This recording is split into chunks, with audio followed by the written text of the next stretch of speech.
blast from the past. Please listen carefully. CoCo.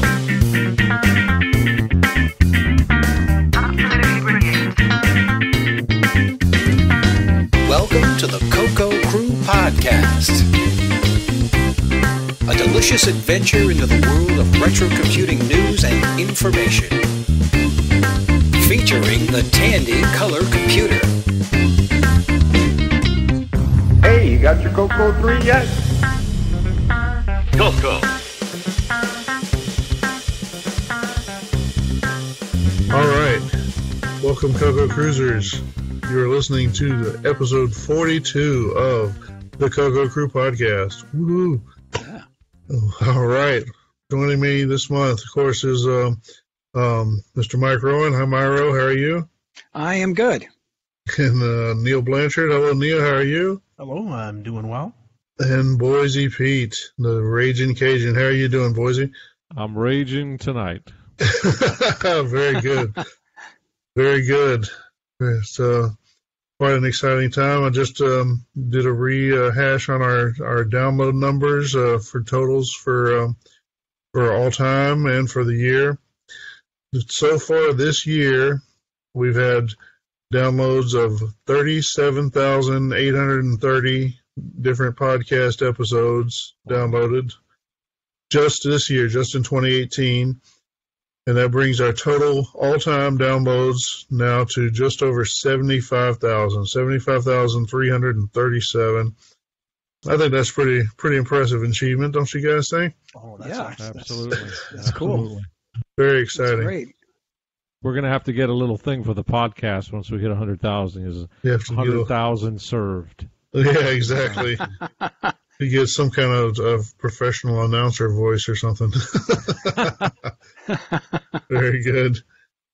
Let's see. Well, so Tandy Assembly now is roughly a year away, 2019 Tandy Assembly, because we put the 2018 Tandy Assembly to bed. We'll give a little recap of that in a bit. Puts CoCo Fest now is, is it 5 months or 6? I guess it's closer to 6 months away. Very exciting. Who's got something cool going on? Anybody got any projects underway or cool stuff in the works? I'm going to be publishing a new game on ROM cartridge. You are. I am. Nice. Awesome. You ready to announce what the title is? Yes, I am. I'm going to be publishing Evan Wright's new game, Hunt the Wampus. Awesome. So that should be out pretty cool. soon. We're just working on the stickers. Pretty cool little version of that. Very nice, very nice. Boise, Mike, you guys got anything going on right now? I'm doing some cleaning up in the office of some various CoCo stuff, just extra stuff. I've got some monitors and things, so I'm not really collecting anything. I'm just kind of trying to get rid of stuff right now. Cool. Always an important task. That's right. Mike, you got anything underway, or still relaxing, still recovering from Tandy Assembly? Oh yeah, actually, I brought some work home from Tandy Assembly. I updated my Model 4, so high-res graphics board that's working. But my old Alps keyboard is got some keys that don't want to work, so I purchased a CoCo desoldering tool. Yeah. And to fix these switches, or even open them up, you have to unsolder all of them and remove them. So that's probably going to get me through Christmas easily. Wow, very exciting. Yeah, I haven't done much myself. I was traveling, last week. That's ultimately why I missed Tandy Assembly. Just one excuse after another, really. But hopefully I'll find a little time here and get back in gear before long. So what else? So what about anybody got any new acquisitions? Boise's a reverse acquiring. That's right. Yeah. Get them while it's hot. Yeah, I'm looking at my eBay stuff. I've bought a couple of things here and there. Nothing CoCo. So, man, something's been wrong with me, I guess. I am in negotiation for something right now, but we'll see how that goes. What about you, Neil? Any acquisitions? No, nothing new at the moment, other than just working on these cartridges here. Yeah. I'm trying to drum up some sales for you on the joypad adapters. See a few new faces on the Facebook group. If you're not careful, there's some people out there constantly drumming all the newbies, stampeding them towards certain other vendors. So you got to get in there and throw a few elbows. I see that. It's like Black Friday, Oh, well. That's probably a good introduction to get us started. So why don't we take a short little break, and then we'll be back with our announcements. Wouldn't it be great if you could get everybody's Christmas gifts at the same place? Well, maybe you can. I'll let you in on a little secret. The Holiday Gift Center at Radio Shack. After all, everyone loves electronics. And who has more favorites than Radio Shack? Calculators, radios, personal stereos, computer accessories, plus all kinds of handheld electronic games for the kids. So take care of everybody on your list. Make it a Radio Shack holiday. If you own a CoCo, you need to visit us at CMD Microcomputer Services Limited.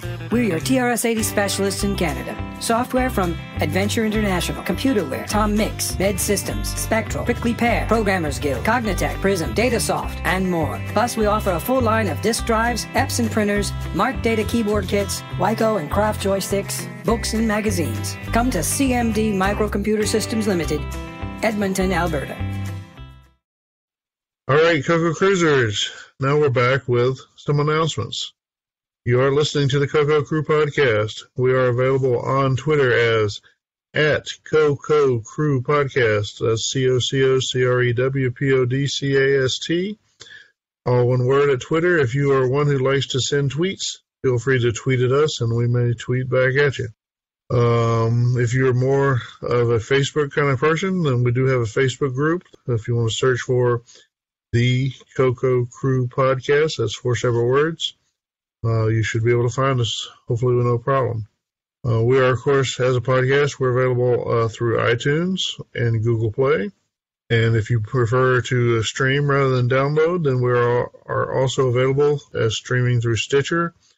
And we can be streamed through TuneIn, which, of course, is the service used by the Amazon Echo line of products. So, Alexa, play CoCo Crew Podcast. Then you can hear our lovely voices. We are, I guess now probably in perpetuity, a member of the Throwback Network. Unfortunately, the Throwback Network seems to have failed to maintain its registration. So I think it now, is now archived, perhaps. Not sure the URL leads anywhere. It leads to someone else squatting on it now, so who knows what that even is. I'll see if I can redirect the link in the show notes. But anyway, the Throwback Network is now, a throwback to the past. But if you can find it, we're permanently a member of it now. How about that? We're, of course, also listed as a member of the Game by Game Podcast Information Hub. This, of course, is a list of similarly themed podcasts concentrating on game-related technology from the 80s and maybe beyond. So you'll find podcasts covering the arcades, various gaming consoles, a lot of home computers, including, of course, the Tandy Color computer. So very exciting stuff there. When you're done listening to the CoCo Crew and, any other CoCo-related media, then you may want to check out the Game by Game Podcast Information Hub. Audio for the CoCo Crew Podcast is hosted by Cyber Ears. If you have a need to host audio files on the internet, then we recommend that you check out Cyber Ears, where you will get your audio on your terms. Should you wish to reach out to the hosts on the CoCo Crew, we do have some email addresses set up for that. The first 3, of course, will reach all of the normal hosts, which includes, of course, everyone here, plus Ron Klein, who was unable to join us this evening. The first, of course, is show, SHOW, at CoCoCrew, CoCocrew.org. We also have podcast, PODCAST, at CoCoCrew.org. and feedback, FEEDBACK, at CoCoCrew.org. If you want to reach one of the hosts individually, then of course I'm available as John, JOHN, at CoCoCrew.org. Neil is available as Neil, NEIL, at CoCoCrew.org. Mike is available as Mike, MIKE, at CoCoCrew.org. Boise is available as, now listen for the spelling, BOISY, at CoCoCrew.org. You'd be surprised how many people misspelled Boise's name over and over and over again. And of course, Ron, RON, at CoCoCrew.org. That is our standard set of announcements. Of course, we also like to include announcements for upcoming events in the real world that we believe our listeners might be interested in. The list is getting a little short. I'll probably need to scratch a little deeper for next month. But for now, we've only got a few. So coming up December 1st to 2nd of 2018, that's just around the corner, World of Commodore 2018. This is a Commodore-oriented event in Toronto, Ontario, Canada. And Neil tells us it is great. What do you think, Neil? It is. Yeah, it's a good time. I will be there, so if anybody is hearing this and they want to show up, it'd be great to meet you or see you again. Cool. And like I always say, it's not just Commodore, even though it definitely is, Commodore and Amiga influenced. There's other platforms there. Cool. Very good. Yeah, and I do expect full credit from the Canadians listening for citing, the province. Treat Canada almost like an equal country, So there goes all my cool points, right? Anyway, coming up in April of 2019, April 12th through 14th, will be the Midwest Gaming Classic. I've never been to this event. Sounds pretty cool. Midwest Gaming Classic is a trade show featuring 100,000 plus square feet of retro and modern home video game consoles, pinball machines, arcade video games, computers, tabletop gaming, crane games, collectible card games, and air hockey. And that's just a start. So, sounds like a great event. That'll be coming up in April 2019, April 12th through 14th. All right, after that, of course, is the next big event in the CoCo world, CoCo Fest 2019. That'll be the 28th annual last Chicago CoCo Fest. Hopefully it won't be the last one ever. It's just the last one still around. So that'll be May 4th and 5th of 2019, held at Heron Point Convention Center in Lombard, Illinois. If you can make it out, and you, of course, should make it out, you are morally obligated to make it out if you're within, a 200-mile radius, something like that? Yep. If you make it out, then you can touch the heron. Very exciting stuff. Joy. And then the last thing still on our calendar right now, coming up July 15th through the 21st of 2019, of course, is Kansas Fest 2019. This is an Apple-oriented retro computing event. Lots of Apple II stuff. It's a good group of folks. They meet at the Rockhurst University, stay in the dorms, have lots of fun, eat the dorm food, do lots of cool activities. Great event. All right. Well, that is our full list of announcements for this month. So we will now take another little break, and then we'll be back with news. New from ENG Systems Laboratories, the keyboard beeper cartridge. It plugs right into your color computer's expansion port, but still allows you to connect any other device using the inline transparent expansion port. The cartridge has an onboard speaker. Hear a beep as any key is pressed, significantly reducing typing errors. LED power indicators monitor the 5-volt, plus 12-volt, and minus 12-volt power supplies. Flip a switch to enable or disable a cartridge detect line. Power up into basic or a game pack. Best of all, it has an easily accessible reset switch right on the cartridge pack. No more feeling around blindly behind the computer trying to find the reset switch. All of these features and no modifications to your color computer are required. The keyboard beeper cartridge is just $59.95 plus postage and handling. Another great product from ENG Systems Laboratories, Springfield, Virginia.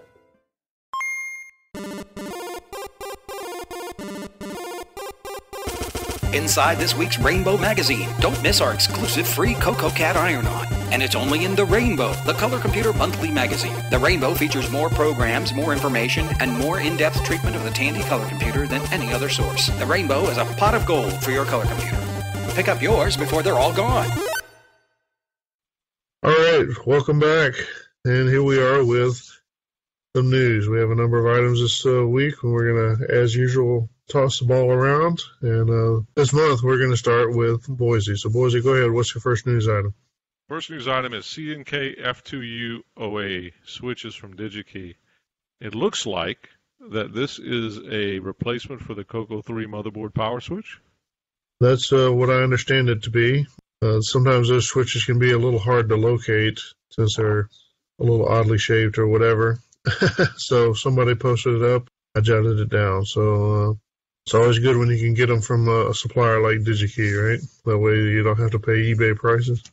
Yeah, let's see. Yeah. They look like they're $2.29 a piece in quantities of one, but I wonder how often those things fail. I know they can break, typically. Sometimes they'll break. But. Yeah, that's probably more common. They're cheap, though. Pick up a few and keep them on hand. That's right. Get them while you can. Yep. Good to know that the CoCo can still be bought piecemeal. Right. Okay, the second item is quick video of the game I am working on called Super Sack Race by Chet Simpson. So this is a game that Chet is working on, and I think it involves a pair of gonads. Yeah, a walking pair.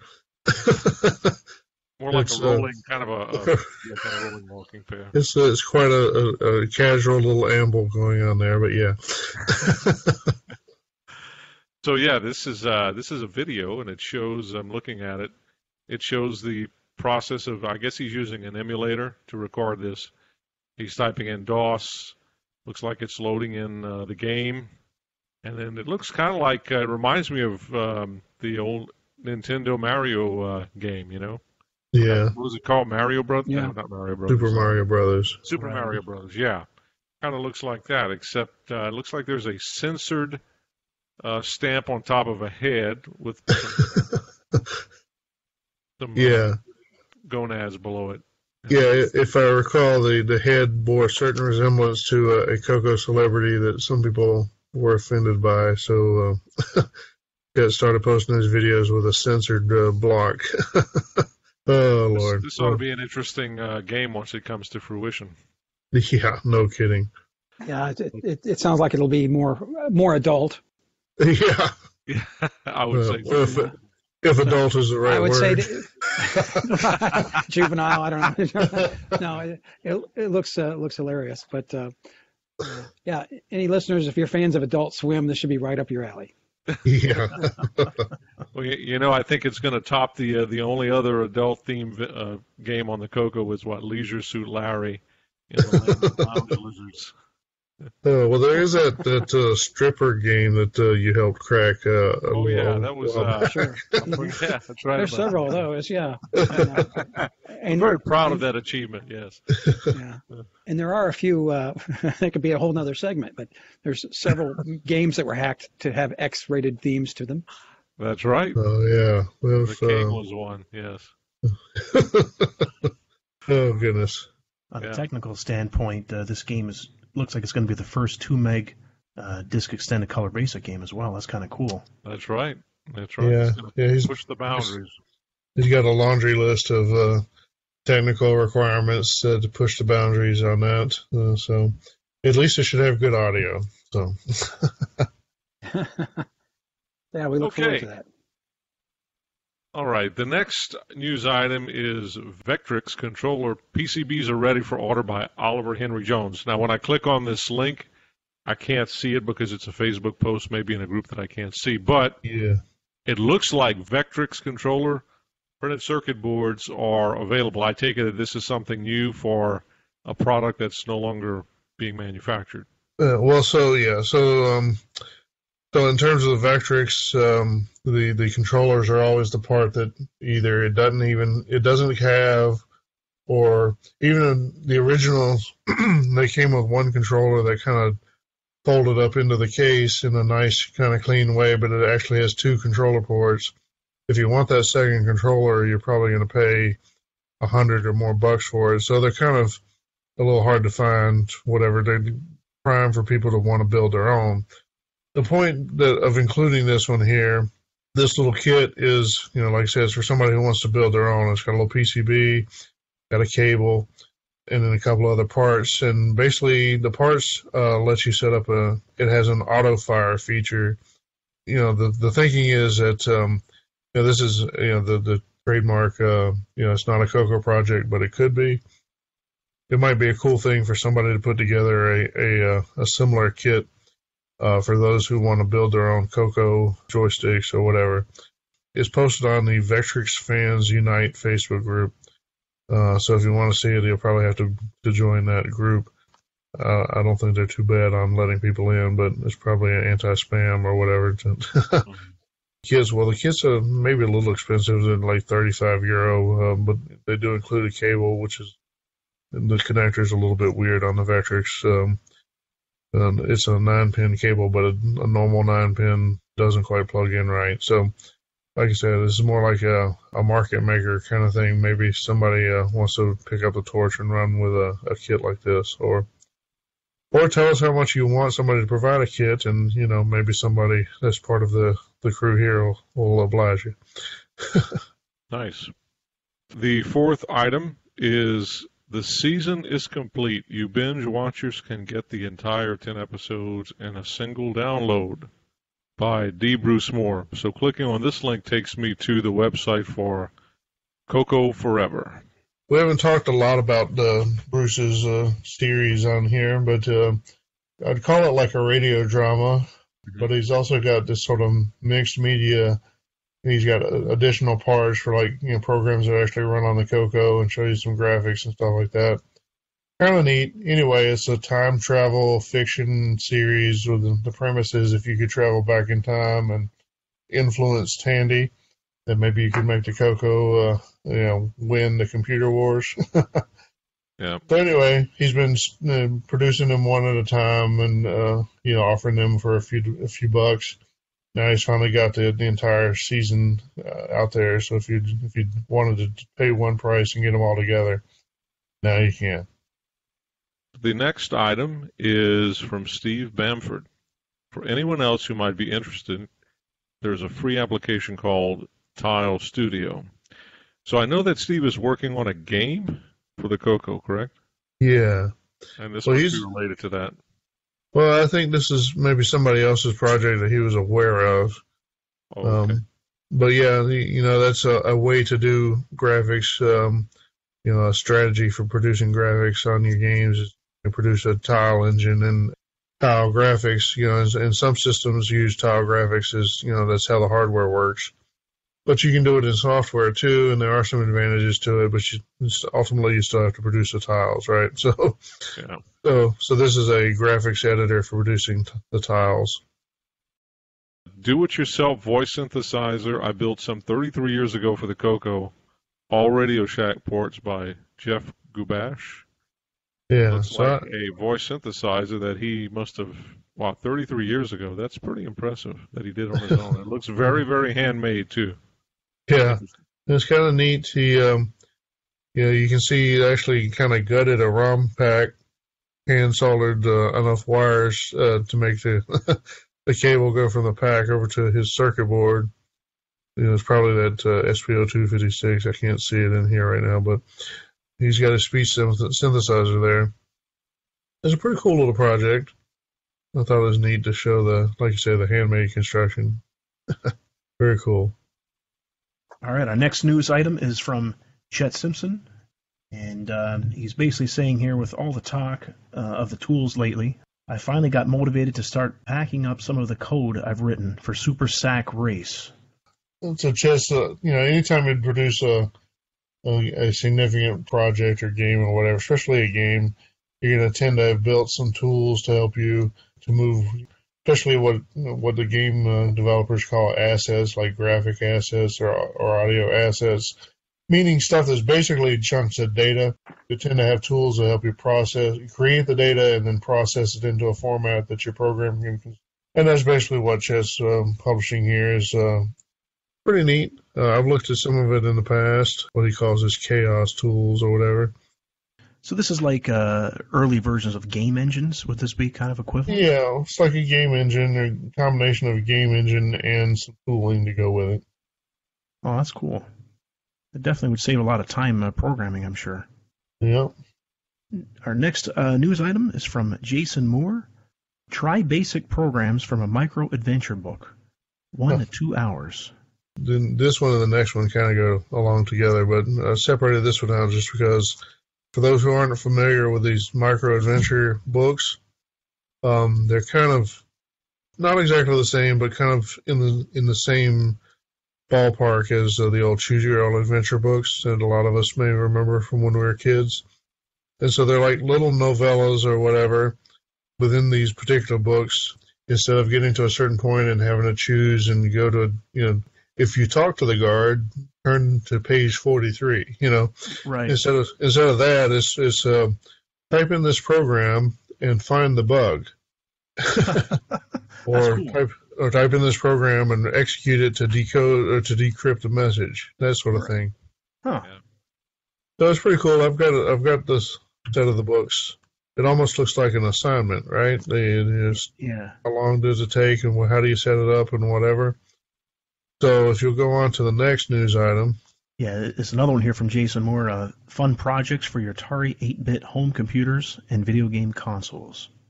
Yeah, so this is the bigger story or whatever, which I think is pretty neat. So this person has gone and identified a number of projects or mini projects or whatever, and has spelled them out. And if you click on them, they have a certain amount of pedagogy, or I love to throw that word in there, but instructional. How to. It's almost like an instructable or something like that for how to do some of these projects. Now, these, of course, are for the Atari home computers, Atari 400 and 800. But, boy, wouldn't it be cool if somebody would do a CoCo version of this page. There it is, throw it out there, and somebody wants to take the ball and run with it. That'd be great. We'd be happy to publish a link for you if you do that. If you're kind of interested in doing it, but not sure you want to drive it yourself or whatever, well, send me an email. Maybe there'll be 2 or 3 people who want to do that. Maybe I could help organize it. Yeah, that'd be a great cool project. Yeah. Yeah, it would. All right, our next news item is, again, from Chet Simpson. He writes, did you know that Digger supports up to 80 levels? And he also mentions, did you know I had a built-in editor for level design and testing when I developed the game? That I did not know. That's pretty cool. It stands to reason, right? I mean, somehow he designed the levels. It stands to reason that there'd be code for it. Maybe a little surprising that it's in the game itself or whatever. He's still not telling us how to run it. I heard someone suggest that maybe the name Chet, C-H-E-T, is involved in in bringing this up. That's completely rumor as far as I know. But if it does, if you figure it out, I'd love to hear how to open the game up, or how to get the level editor up. It's like an Easter egg now. You're not going to try to find this hidden secret. Exactly. This is the CoCo Crew Podcast Network. This is it, gang. The greatest Radio Shack value ever offered. The new TRS-80 color computer, featuring 4K to 16K of memory, 53-key keyboard, 16 lines of 32 uppercase characters, connectors for 2 two-dimensional joysticks with push-button switch on each, RS-232 serial I/O port, 1500 baud cassette port. To get yours, buy a box of Gimme Crisp cereal. Then, with your name and address, send $400 in coin and a Gimme Crisp box top to Color Computer, Box 812, St. Louis, Missouri. If you don't agree that the TRS-80 color computer is tops, return it. We'll return your money. That's Color Computer, Box 812, St. Louis, Missouri.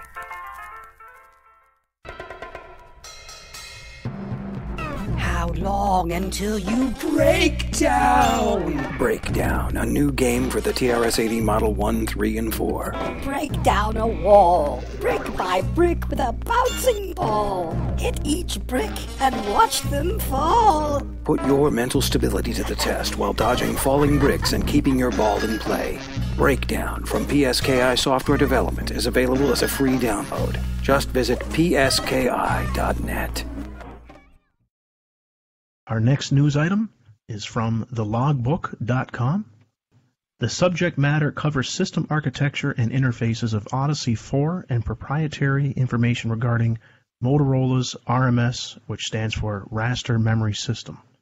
If you click on the link, it'll show you a scan of a piece of paper, some sort of memo or whatever from March of 1983.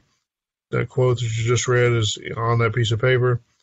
I was listening to another podcast, the one that relates to the Odyssey 2 game system, and they mentioned this, and I was looking through and found this reference to the RMS. And for those that don't know, the RMS could have been the graphics engine on the CoCo 3. Sounds like Motorola the price they wanted was a bit high for Tandy, or maybe they weren't quite ready, or one way or another it didn't work out. But if you're curious at all, or if you're interested in learning more about RMS, well, here's another reference to it. Did you cover RMS at all in your book, Boise? I did. I talked to the gentleman, his name escapes me now, that was in charge of it, I believe, or was involved in the design of it for Motorola. He even sent me some pictures of it, and I think I included some in the book. Or it may have been a Tandy employee who was involved with it somehow. I think that's what it was. But yeah, I did cover it, and I did cover the fact that it was bypassed by Tandy for cost reasons. I think there was some issues with it in terms of the size and the cost. From what I recall from John Prickett, he told me that Tandy thought they could do it cheaper in a custom ASIC, which turned out to be the gimme. So that's what they did. Well, so there you go. A little piece of history, not entirely CoCo, but kind of on the side. So that's right. All right. Our next news item is from Tony Landy, DevOps for a Commodore 64. Yeah. Most of you guys have probably heard the term DevOps. Maybe not the listeners. DevOps is kind of a cool new way to do software development or whatever. That's been all the rage in the industry for a few years now. As you can kind of guess, maybe from the name, it's it's a cross between software developers and the IT guys that are the operators. They kind of cross roles a little bit. There's a whole philosophy there.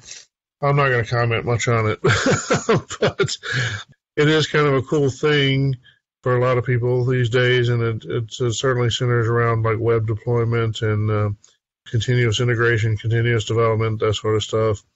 And so it's a neat story where somebody who's kind of trying to apply some of these principles and incorporate some retro computing altogether into their project. So they're using like Visual Studio and deploying onto AWS, or maybe it's Azure. They're deploying onto a public cloud. But what they're deploying onto the public cloud is a Commodore 64 emulator. and the emulator, of course, is running Commodore 64 programs on the public cloud. Kind of a neat idea. It certainly could be a CoCo. I could definitely see somebody booting up a CoCo emulator, running a Nitrous 9 image or something, and doing God knows what in the cloud. It'd be cool just for bragging rights and nothing else. Our next item comes from Michael Furman. It's the PyWire version 0.4 with MC support and DW term MC10. If you guys have been to the CoCo Fest, he kind of seems to like to be called Mikey. And he's showing, so he's got the Pi DriveWire that's been around for a while. And he's added some support for the MC10. The MC10 has a protocol that's similar to DriveWire that works with the MCX 128 called MC. He's added that to his terminal, and then also gone and added some MC10 code to be able to use the DriveWire virtual serial boards to put the MC10 on the net. Pretty cool stuff. Nice to see the MC10 get some love. Yeah, it's nice to see my baby DriveWire get some love too. Definitely true. Definitely true. All right, our next item is Radio Shack Returns. This is by Christopher Ginn at the McDonough County Voice. We see these stories time to time, but this is kind of yet another reassurance for those of us who have a soft spot for Radio Shack that they really did come out of bankruptcy, and they really are trying to expand their retail presence. And so, eventually you may be able to buy Radio Shack parts in a real store again. It's just a matter of, where you live and how long you have to wait. Okay, our next item is Flanders by Jim Gary. And this is the Flanders Poppy field on the MC10. Kind of a, Veterans Day or Armistice Day, depending on where you live. A rendition of the Poppy, which is is associated with the Armistice Day and in the Commonwealth, I guess, the UK Commonwealth. Remembrance Day in Canada. There you go. But so the poppy's not a big thing in the U.S. is what I'm saying. But in some of the other English-speaking countries, the poppy's associated with, like you say, veterans and remembrance and that sort of thing. Yeah, it's huge here. It's a nice tradition. I was over in the UK a couple of years ago about this time, and so they sell little poppies on the street or whatever. So we all got poppies and pinned them to our clothes, and it was cool. All right, our next one is from Paul Thayer. Here's a mock-up of the original Downland, first level with the tile set for the sequence I am writing. Downland 2. Not sure this is a progress report or a technology demo or what, but like I say, I usually try to not put a lot of focus on things that aren't quite announcements, this is probably not quite an announcement.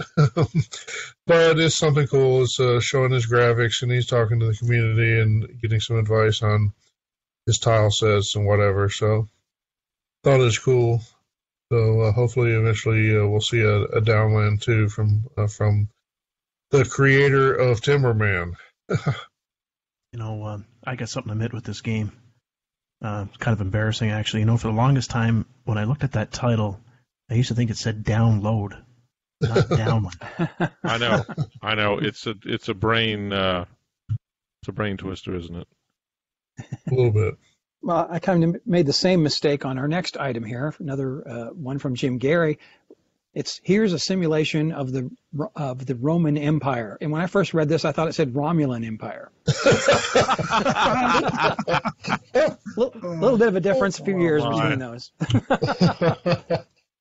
Well, that's pretty funny. That reminds me of years ago. I mean, of course, the Palestinians and the Israelis are always in the news one way or another, right?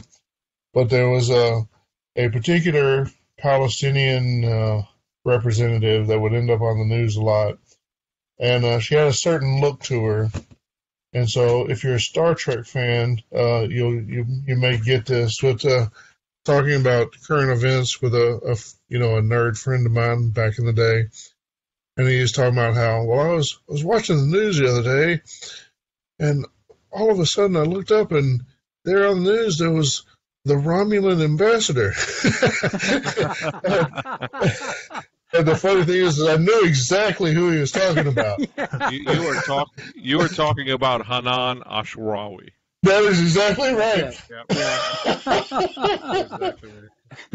Yeah. So she just looked exactly like this, the Romulan ambassador, and pretty funny. Anyway, so a little bit of a diversion, but go ahead. Jim's got a Roman Empire simulation. I assume that's for the MC10. Yes. Very cool. Looks like it's taken from a ZX81 game. Yeah, pretty cool. Very cool, Jim. Once again, expanding the MC10 library. Yeah. It never stops, yeah. And the next one is also by Jim Gary, and this is Romuald's Adventure. Very cool. So more great games from Jim available this month. Yeah, well, like I say, it's hard to keep up with Jim sometimes, but we try to at least throw a comment out here and there. Very cool. So the next item is from Hugo or Ugo. Is it Ugo? Dufort. What is the proper pronunciation? Do you pronounce the H like Hugo? Or is it I think in French you would pronounce Hugo Dufort. Yeah, okay. Cool. Well, so Hugo, we all know who Hugo is, right? Well, hopefully. Anyway, he's, so what does he say? Insanity strikes tonight. So here's the benchmark of my sprite compiler. And I'm rendering 176 animated sprites of a bird from 280 solid bricks falling in the background. Anyway, there's a video there, and he's basically got the same basic graphics, but filling the screen with them. And it's kind of cool to give you an idea of the speed of rendering. This is with that tile style of graphics on the CoCo 3. So, very cool. Thank you, Hugo. All right, moving on. I got post to the mailing list from Walter Zambati, the Open VCC update. So he's been posting these. He's been working on changing porting VCC from being a Windows-only program to using SDL, so it can run on Linux and Windows and presumably Mac and whatever else. It says he successfully converted VCC to native Linux using SDL2/AGAR, AGAR. I forget exactly what that is, but anyway, it's I think that's like a widget library or something. So it says he can start the emulator and use basic. Sound works. He can load the game cartridges okay. Dungeons of Daggerath works. Sounds like he's making pretty good progress. So VCC fans, especially Linux using VCC fans, rejoice. Very good. Do you struggle trying to remember how to check your multipack interface to see if its PAL has been updated for the CoCo 3? Looking through documentation is time-consuming. List archives and search engines require so much typing and are just too complicated. And even if you find the correct pokes and peaks, you'll never write them down or remember them. But now there's the MPI tester from Romco. Just connect the MPI tester to any model of multipack. Power on the multipack and simply check the color of the status LED on the MPI tester. Blue means the MPI is unmodified. Green means the MPI has been upgraded for the Color Computer 3. Best of all, the MPI tester never requires batteries.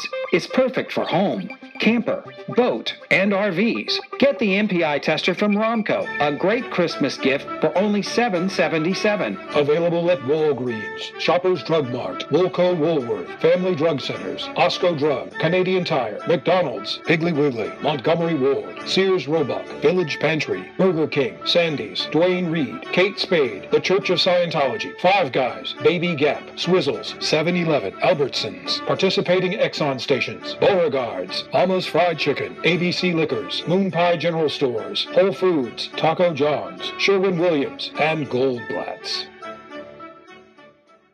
Telewriter 64, the color computer word processor.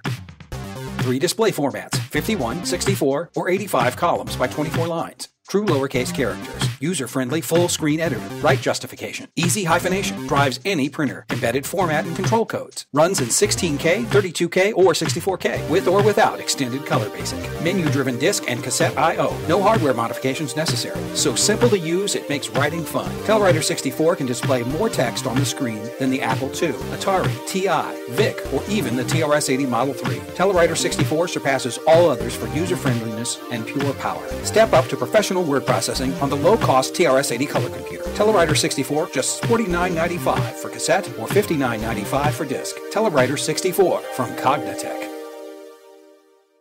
Got a post from Rietveld.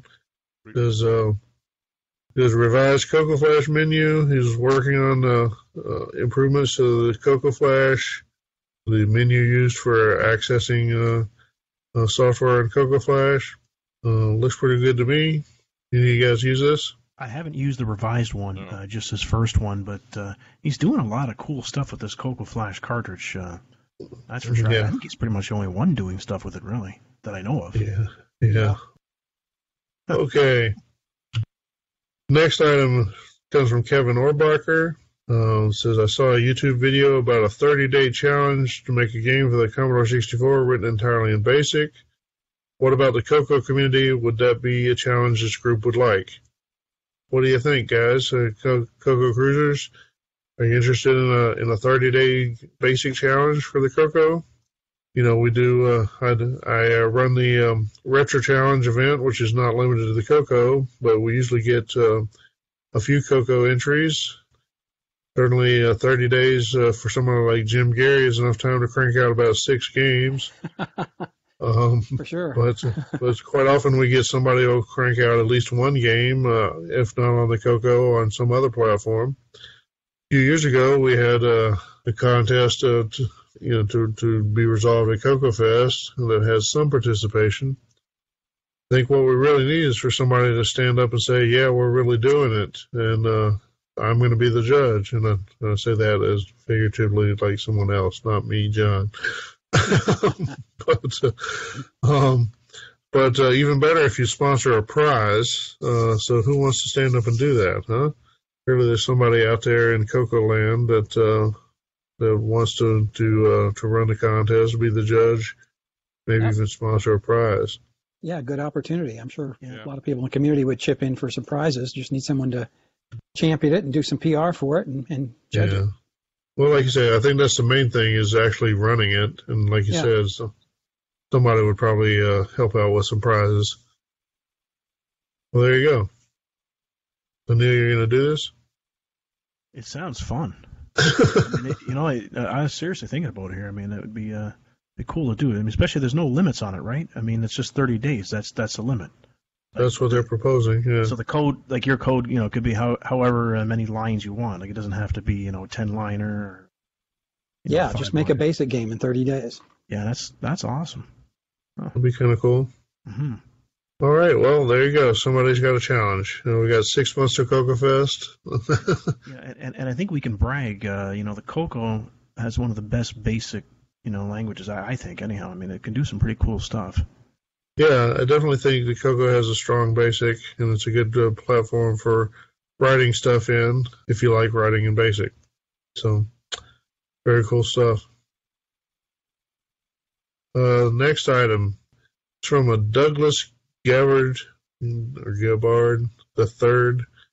Got a YouTube video, How to Design a 8-bit Z80 Computer, Part 1. Looks like he's got at least a Part 2 as well. At least Retro Depot at YouTube is his handle there. I included this just because I thought it might be interesting to a number of people. Going about designing a Z80 computer is not going to be exactly the same as designing a 6809 or other computer, but you're going to think about a lot of the same kinds of things. If you don't already know what those are, then a video like this might be a good place to start. So if you ever wanted to build your own computer, design your own computer, 8-bit microprocessor design, then this might be a good piece of information for you to absorb. Now, this next one's a little random. So if you want to get a text that you wrote with your vintage computer onto your modern PC or Mac, you can use an 80s Apple II BBS cloud service. And so it's an example with a TRS-80 Model 100 to a MacBook. And so there's a video there. So here's another retro computing service in the cloud. Get out your DevOps skills and get your CoCo booted up, and you can convert your profile data through OS 9 over to whatever. It sounded like a good idea. Anyway, it's cool to see somebody doing some weird stuff and using a retro computer to do it. Any excuse to use a retro computer is fine by me. There you go. All right. The next item is by Readful, otherwise known as Readful Squared, and it's copyrighted ROMs. Yeah. It's a post on the CoCo list, and he's saying that he's almost finished a program that will mass flash the CoCo Flash pack. His dilemma is how to provide this to the CoCo Flash owner since the ROM packs are technically copyrighted, and he was thinking of using a disclaimer. I guess he was soliciting opinions about this, John. He kind of stepped in it, or at least got more opinion than what I think he was bargaining for. Okay, he's on the CoCo list. And so, I mean, so there's always somebody's going to point out, I mean, copyrighted ROMs, they're not technically copyrighted. In fact, I think that was what's pointed out. They're not technically copyrighted. They are copyrighted, which is just a way of pointing out that, like it or not, you don't actually have the legal, authority to copy them and do these sort of things. And they kind of degenerated from there. And eventually, Henry posted that he was deleting all his work. And I don't know if he actually did that or not, but I don't know how far that stems, if that goes all the way up to the revised CoCo Flash menu we talked about earlier. I think I saw where he was still offering some of that. So hopefully at least that part's still around. But yeah, so copyright issues, they come up. They certainly, I live in the open source world, and so we're very comfortable having discussions about copyright. Retro computing is one of those things, so that's elephant in the room. A lot of the stuff that we do and play with or whatever, it is against the law to do some of this stuff. Now, it may be a dumb law. It may not even be what the law was intended to protect, but if you end up in court, you're going to lose, right? And so you're still having a bet on whether or not anyone's going to drag you to court. And for the most part, nobody's going to drag you to court over these things, and I'm not a lawyer, and don't say that I advised you. Just common sense tells you that most of these companies, a lot of them don't even exist, or if they do exist, they've forgotten that they produce the thing that you're copying or whatever. But obviously, we've seen it with Nintendo going after the emulation ROM sites or whatever. So I guess that's the thing, is you need to kind of keep your head down a little bit. And so maybe Henry was raising his head a little high on this, or I mean, I'm sure it's very well intended, and he may not have, like I said, he was trying to put up the disclaimer at least to say that you have to get it yourself. Feel sorry for him, and he felt like he was doing a good for the community, and he got kind of bitten by the community on it. On the other hand, I can't say I disagree with some of the things that were said, so it's just sort of not a great situation. Did he enumerate the games that he had, or the ROMs he was putting on the flash pack? I don't recall if he had an actual list. Basically, it was all of them, whatever that amounts to. Okay. Yeah. So got it. Okay. Go ahead. News item is all the sample rates. Now, when I clicked on this, it went to a YouTube video that started playing something, so I stopped. So, John, could you elaborate on this? Well, if you get a chance, you should listen to it offline or whatever. The titles of play. It's the music that plays, of course, is all the single ladies. The one with the silly video with the people dancing in the leotards or whatever.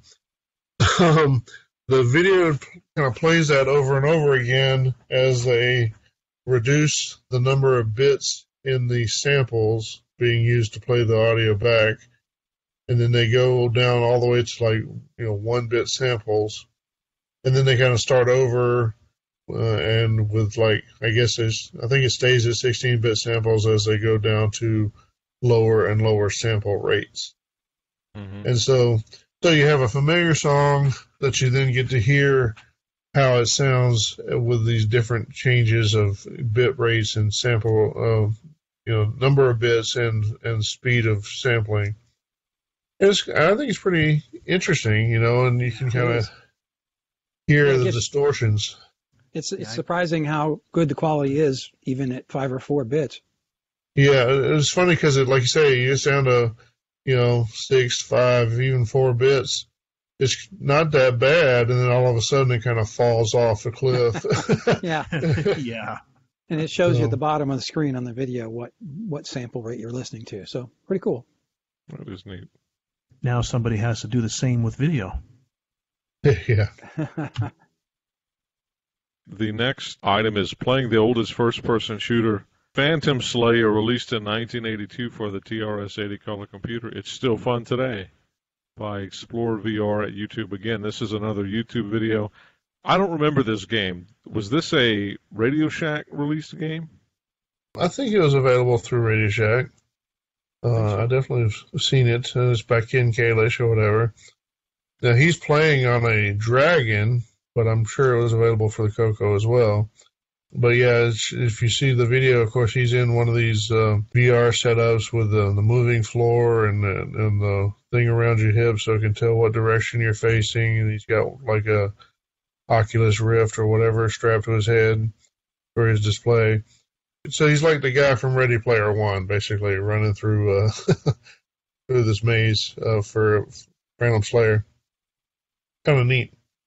Yeah, this was put out by Med Systems Software. Looks like it was a cassette-based game. At least that's what he was playing. Yeah, I think so. Yeah, I think so. So I'm not sure if Radio Shack might have resold it, but I don't think it was labeled Radio Shack. Well, I definitely saw it back in the day. I think it was at least available through Radio Shack. So. Yeah. All right.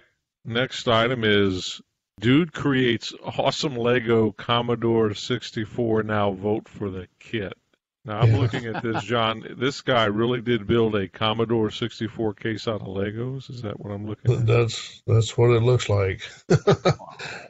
Yeah, it's a lot of Legos. I'm not sure how many of them are custom pieces. That was always my problem trying to build stuff out of Legos. Is at some point you can only build so much out of rectangular blocks. Right.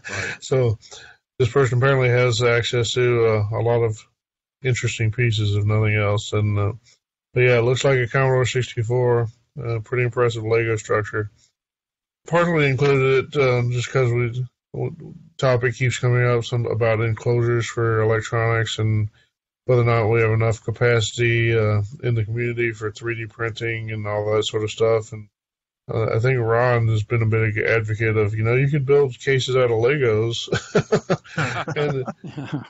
And they are great for building boxes, and they're pretty flexible about where the holes go. So it's not a bad idea. Pretty neat. Yeah, for sure. Something off topic here at this title. When I see the word dude, all I keep thinking is, you remember that old line there? Dude, you're getting a Dell. Yeah. That's ancient. Yeah. Yeah, that's retro now. Or could be. Yeah. Dude, you're getting a Tandy. This next news item is pretty cool. I watched this on YouTube earlier today. Radio Shack CoCo 3 Christmas demo for the TRS-80 color computer. This is really neat. I don't know if anybody's ever actually ran this demo, but Radio Shack had two demos written by Spectral Associates for the CoCo 3. They were floppy-based demos. One was that I remember seeing years ago was the sort of the new, when the CoCo 3 was new, had the crane, it was building the CoCo piece by piece and introducing the color computer. This one is one that I haven't seen back then, but I more recently have seen it possibly resurfaced, is a very cool Christmas demo that shows the CoCo 3 being built, being shipped by Radio Shack 18-wheeler to the store, and Santa Claus picking up. This is really cool. Yeah, it is a cool one. I remember first seeing this in a Radio Shack store right before I was going to get a CoCo 3. Really? That's awesome. Yeah. It's a cool demo. Obviously, it's not new, but it's I threw it in there given the time of year, of course. But pretty cool. I did a review on it in episode 19, if anybody missed it. Oh, yeah. Very cool. That was 20 episodes ago, 22, 23 episodes. So long ago, yeah. Yeah, what's cool about this demo, too, is that as you watch it, it's in real time. There's lots of blank black space where I presume the disc is loading the next piece of the demo, so it's pretty neat. You watch it in real time. Very cool. Okay, the final news item, and I guess this is a good note to end on, is that the Facebook TRS-80 Color Computer CoCo group now has 2,500 members. This was posted by Stephen Fisher on the CoCo list group. Looks like it was posted Friday, November 23rd. Yep. Says that it has the Facebook group for the CoCo has 2,500 members. It's pretty impressive. Yep. And then lower down, he also is talking about the mailing list has 431 non-digested members. That means people get the emails as they come in. And another 152 digested members, which means they get, collective emails, periodically. I don't know if that's every day or as they get to a certain number or whatever. But anyway, so there's another, so there's 2,500 members plus another 500 some email subscribers. I'm sure there's some overlap. But it's a nice sign, strength of the community. And as we mentioned earlier, 75,000 downloads of the podcast episodes of the CoCo Crew. Not bad for working on 4 years. So definitely, the community is pretty strong. We've always had, I think, a chip on our shoulder about being the little guys or whatever, and maybe we were, maybe we still are. In comparison to some of the other systems, I think we've got a nice community going these days with a lot of cool people doing cool stuff, and maybe cool people is it depends on your taste, I guess. But we definitely have nothing to complain about. That's right, definitely. So we're not just a bunch of guys in the basement or whatever. Yep. Not the underdog anymore. At least not too bad of one. Very cool. All right. Well, I think that'll wrap up our news segment. We'll take another little break here from our sponsors, and we'll be back with some feedback. Build performance into your system with OS 9 software tools from Microware. Unix-based, multitasking, modular, and versatile. These key features are some of the reasons why more 6809 computer manufacturers have selected OS 9 as their standard operating system than any other. OS 9 has been put to the test by thousands of users in almost every conceivable computer application in business, science, industry, education, and government. Choose from powerful development tools such as OS 9 Pascal Language Compiler, the most complete and versatile Pascal available for the 6809. CIS COBOL Compiler, ideal for most demanding business applications featuring ISAM. Basic 09 Structured Basic Interactive Compiler, fastest and most comprehensive full basic language available for the 6809. And the C Language Compiler, complete implementation of the Unix version 7 C language, includes integer, character, signed, unsigned, float, and long data types. For more information, contact your computer supplier or contact us directly at Microware Systems Corporation, 5835 Grand Avenue, Des Moines, Iowa. Unix is a trademark of Bell Laboratories. CIS COBOL is a trademark of Microfocus Incorporated. OS 9 and Basic 09 are trademarks of Microware and Motorola Incorporated. Hey, what's put a smile on your face this morning? Oh, it's my Fred. Fred? From accounting? No, you idiot. Fred, F-R-E-H-D. It's a hard drive emulator for the TRS-80. It emulates the original Tandy hard disk drive, but stores everything on an SD card. Oh, I see. I ran programs that I hadn't touched in years because running them from floppy disk was just so painful. More painful than Fred from accounting? Shut up. For information and pricing, contact Ian Maverick via email, ianm@trs-80.com. All right, time for some feedback. Our first feedback item comes from David Mitchell, or Davey Mitchell. We had a little mini discussion last month about Davey's 10-line game program. I think that one had something to do with llamas. Anyway, he says, "Hi, CoCo Crew. Thanks for polar attack. Must have been polar bears. There we go. Hi, CoCo Crew. Thanks for having Polar Attack in the news segment. The discussion was interesting, too. I've written up a little article on my blog about my experiences in 10-line coding and porting them from MC10 to the Dragon and Tandy. Hope it is of some interest. And so I've got the link there in the show notes, 10-liners. That's from Davey Mitchell. Davey, thanks a lot. That's really cool. Look forward to having a chance to digest your 10-line coding gems. That should be cool. Definitely. All right, and then the next item comes from L. Curtis Boyle, the Spanish mercenary from the from CoCo Talk.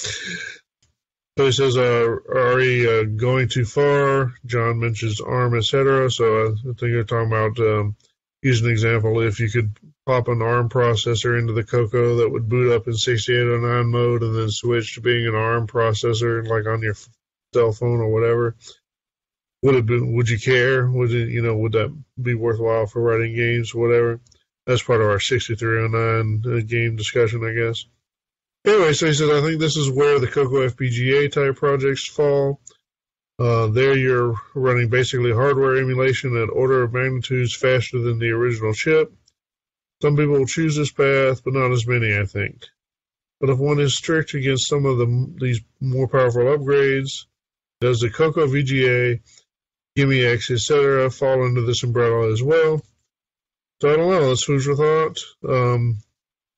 Like I say, there's some cool stuff you can do with CoCo VGA that you can't do without it.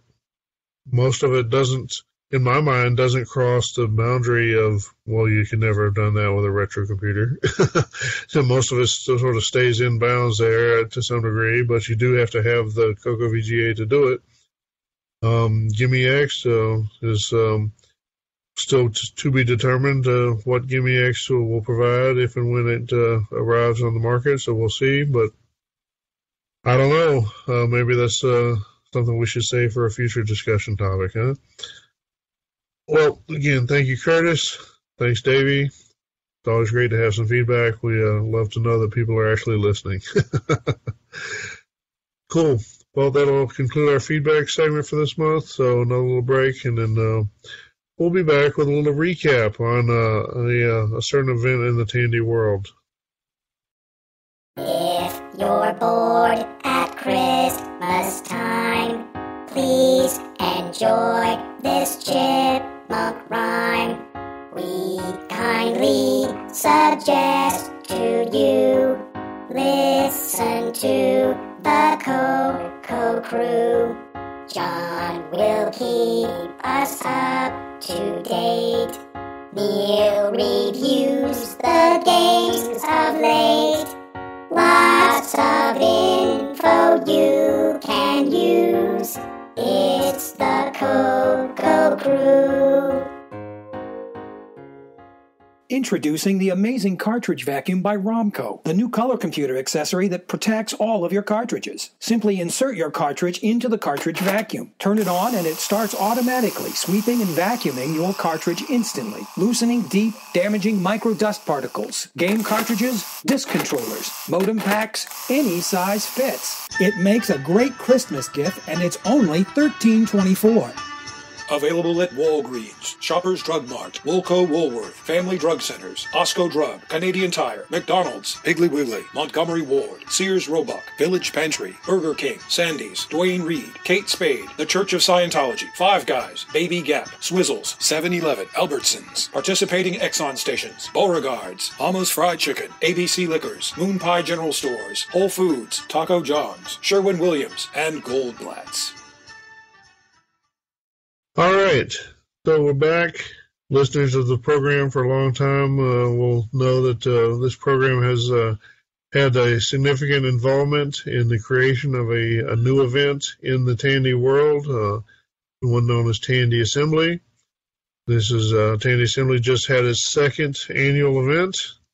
Unfortunately, I personally was not able to attend due to, well, reasons, but unfortunately, the other members of the crew, or at least a couple of them, are also deeply involved, and they're here today to tell us about it. So, Mike, Neil, welcome to the discussion. Why don't you guys give me a little highlight? How was Tandy Assembly? Did it meet your expectations? What's the big takeaway?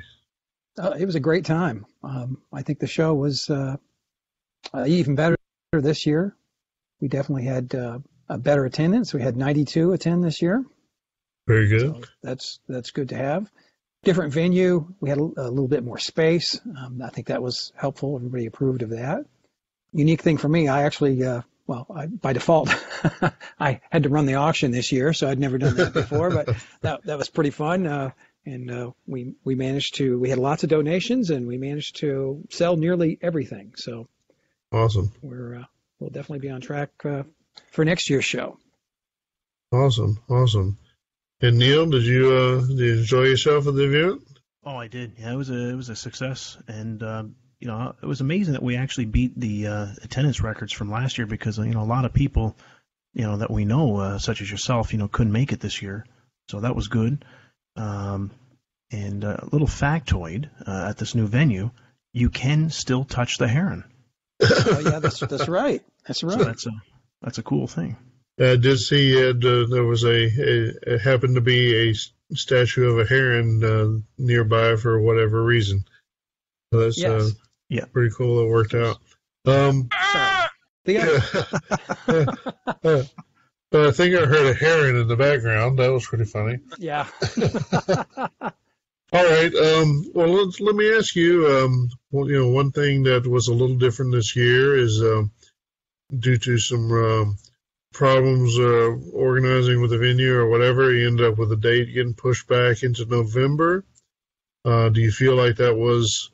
I mean, it also pushed it away from Canadian Thanksgiving, so that's probably not so bad. But a lot of people had expressed concerns about maybe being closer to American Thanksgiving, and it sounds like you still had a good turnout. Do you think that was a problem? And are you planning to keep the new time frame, or you're hoping to move back a little earlier?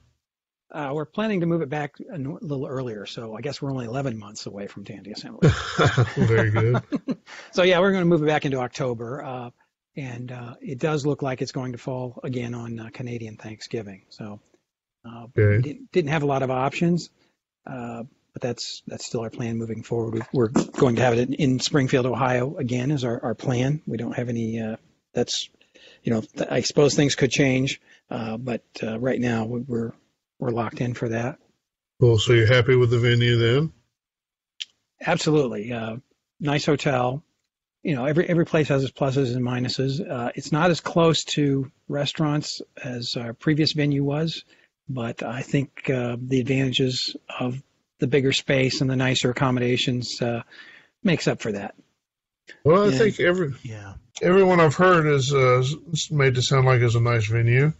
And haven't heard anyone complain about the distance to restaurants or whatever, so it must not be too bad. I did hear there was another Roosters there. That's right. So in our first, the first event day, the hotel had a restaurant basically in the parking lot named Roosters, which is sort of a kind of an everyday American style, burger and wings kind of place, I guess, for those not familiar. And so it's a lot of people made the joke that at least they could still go to Roosters, leaving up the new venue. Very cool. Several of us made it there, so. Awesome. Kind of a tradition. You got to go to Roosters if you go to Tandy Assembly, at least once. Very cool. I've been trying to play outsider a little bit, especially since I wasn't able to make the event and had not been directly involved in the planning this time around. Everybody seems to have been happy with the event, so that's very good. The attendance numbers sound great. I guess one concern, you had a pretty big headliner this year for your keynote with Stuart Chaffee, and then previous year was Don French. So what are you going to do next year? We'll have to see. Or raise Lou Kornfeld from the grave, or I don't know if he's dead or not, actually. But that's becoming a problem more and more.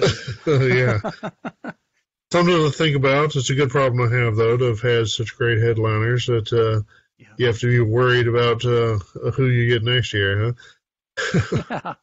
Yeah, Stuart Chaffee was great. It was really nice meeting him, and he gave a good keynote, really enjoyable. And he's an avid open source fan and kind of champions that. And he told the whole story about how they released the videos for Computer Chronicles that everyone can view them, even though they hold the copyright. But they wanted to make them available. And so, and he's championing other similar type projects to get video content available instead of sitting on shelves in TV studios across the country. Yep. Well, that's very good. Did he have anything to say about the CoCo in particular, even though I know it was a Tandy assembly, but on the side, did he remember the CoCo? Yeah, I don't remember if he mentioned it specifically.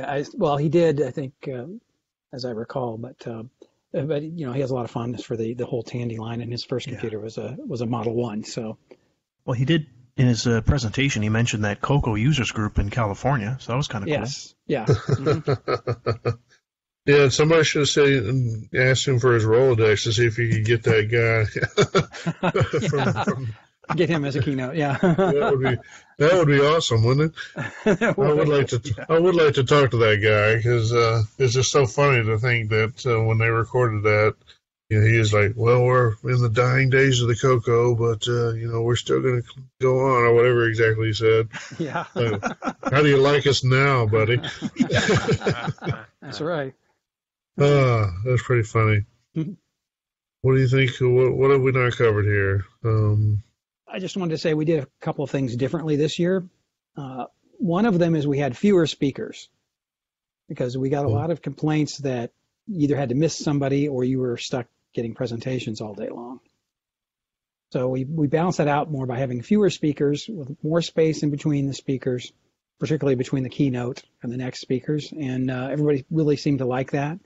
Our dinner break, we were a little crunched for time, so we'll probably make that longer next year.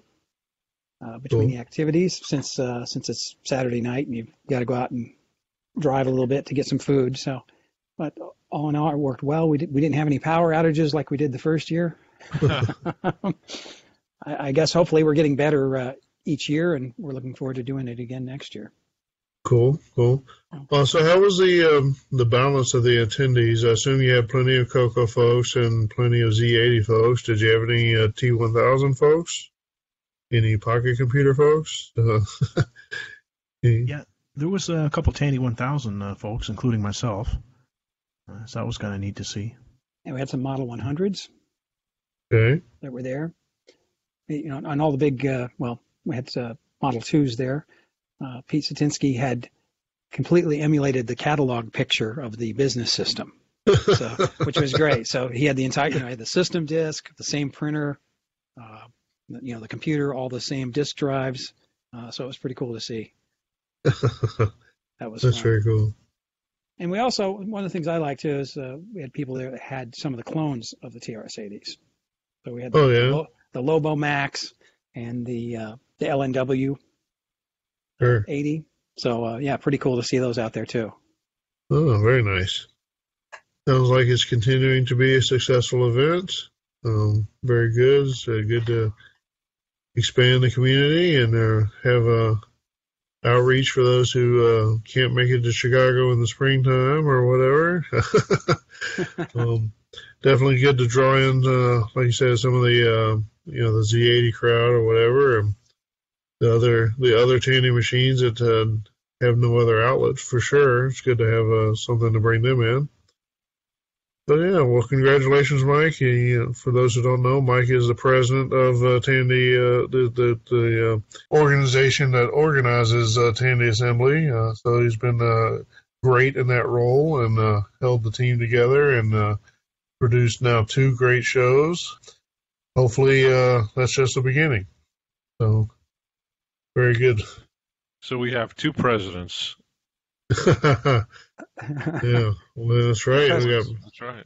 Yeah. Mike's the president of the TA Retro Events, TA Vintage Events, which is the Tandy Assembly Group, and then now I'm the chief bottle washer or fool or whatever president of Glenside. So if you want to go to Tandy events, then your fate is in our hands. There's no very escape. exciting. You got nowhere else to go. Nowhere else to go. Exactly. Well, let's see. Keep that in mind when you're declaring who your favorite CoCo show is, huh? No, just kidding. All right. Well, so should we draw this to a close? I think so. All right. Well, so Neil, what's your final thoughts on Tandy Assembly? It was excellent. I mean, I have no complaints. The venue is good. Attendance was great, and looking forward to doing it again next year, and hope all of you can make it. Cool. Well, there you have it. Neil hopes all of you can make it. So, what is the moral imperative radius for Tandy Assembly? Well, since we get people from Australia, it's pretty big. I guess it's global. Well, maybe we'll just draw it out to, say, 500 miles. So there you go. There you go. And I don't know if this will lure anybody else in, but from CoCo Fest, but there is a Jimmy John's about 2 miles away. Well, there you go. And then, if you show up for Tandy Assembly 3, we know where to find Boise on the brakes. All right. Well, so why don't we draw this one to a close? Thank you, gentlemen. And we'll be back after a little break with a host discussion. A Christmas gift from Radio Shack. Before Christmas, they claimed they were bored. But then I found Radio Shack's incredible selection of electronic games. He's rescuing the fair maiden with the Kingman game. She's exploring dangerous new worlds with Zackman. And with the Alien Chase game, he can do space battle with an opponent or by himself. There are more gifts if anyone's bored. I was! Fascinating electronic games from $7.95 to $59.95, only at Radio Shack.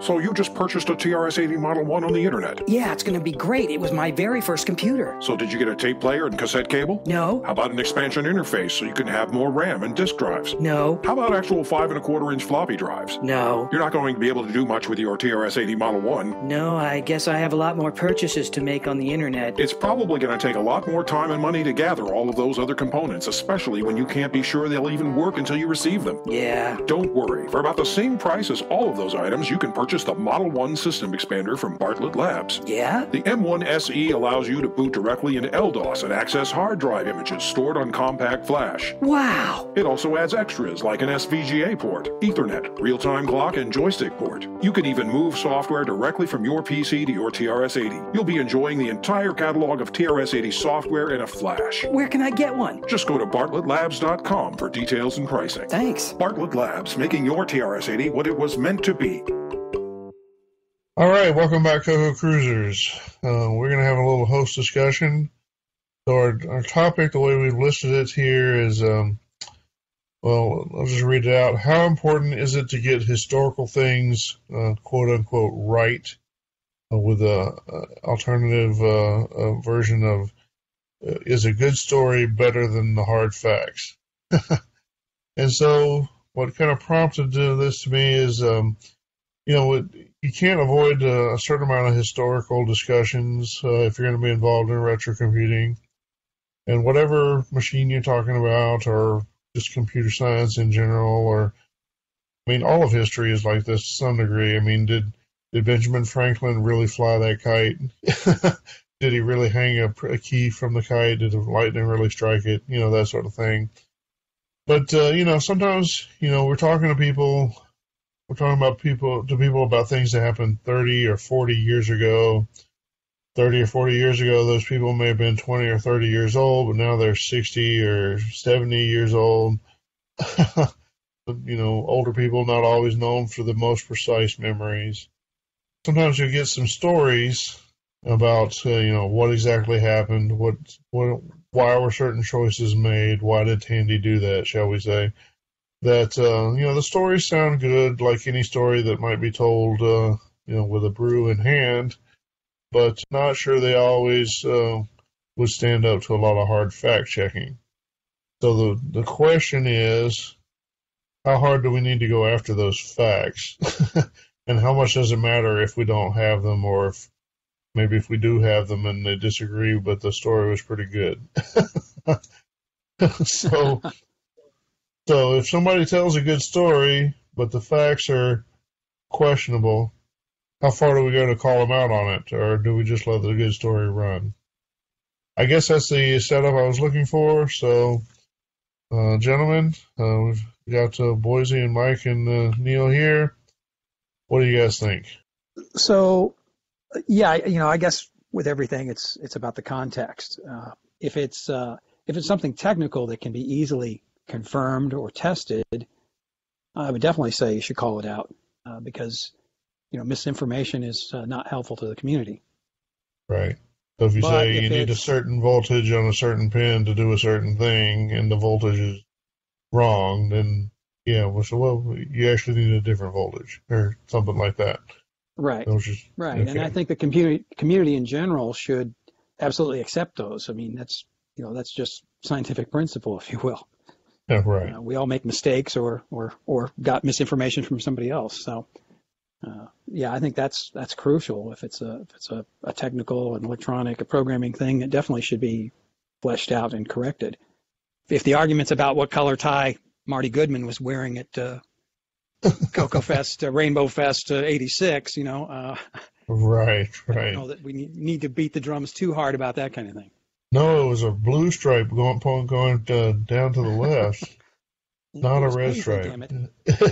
Exactly. Yeah, so I mean, and those are definitely, I think most people would agree on both of those extremes. And so then the question is, how narrow is the middle? What do you think, Boise? Right. Well, I think it's important. I'll give you an example. I have seen people misinterpret or misattribute work of some people that other people did early in the community to the people who came later. So I think it's important to have some type of a history that says, hey, this is who created this product or did this or did that.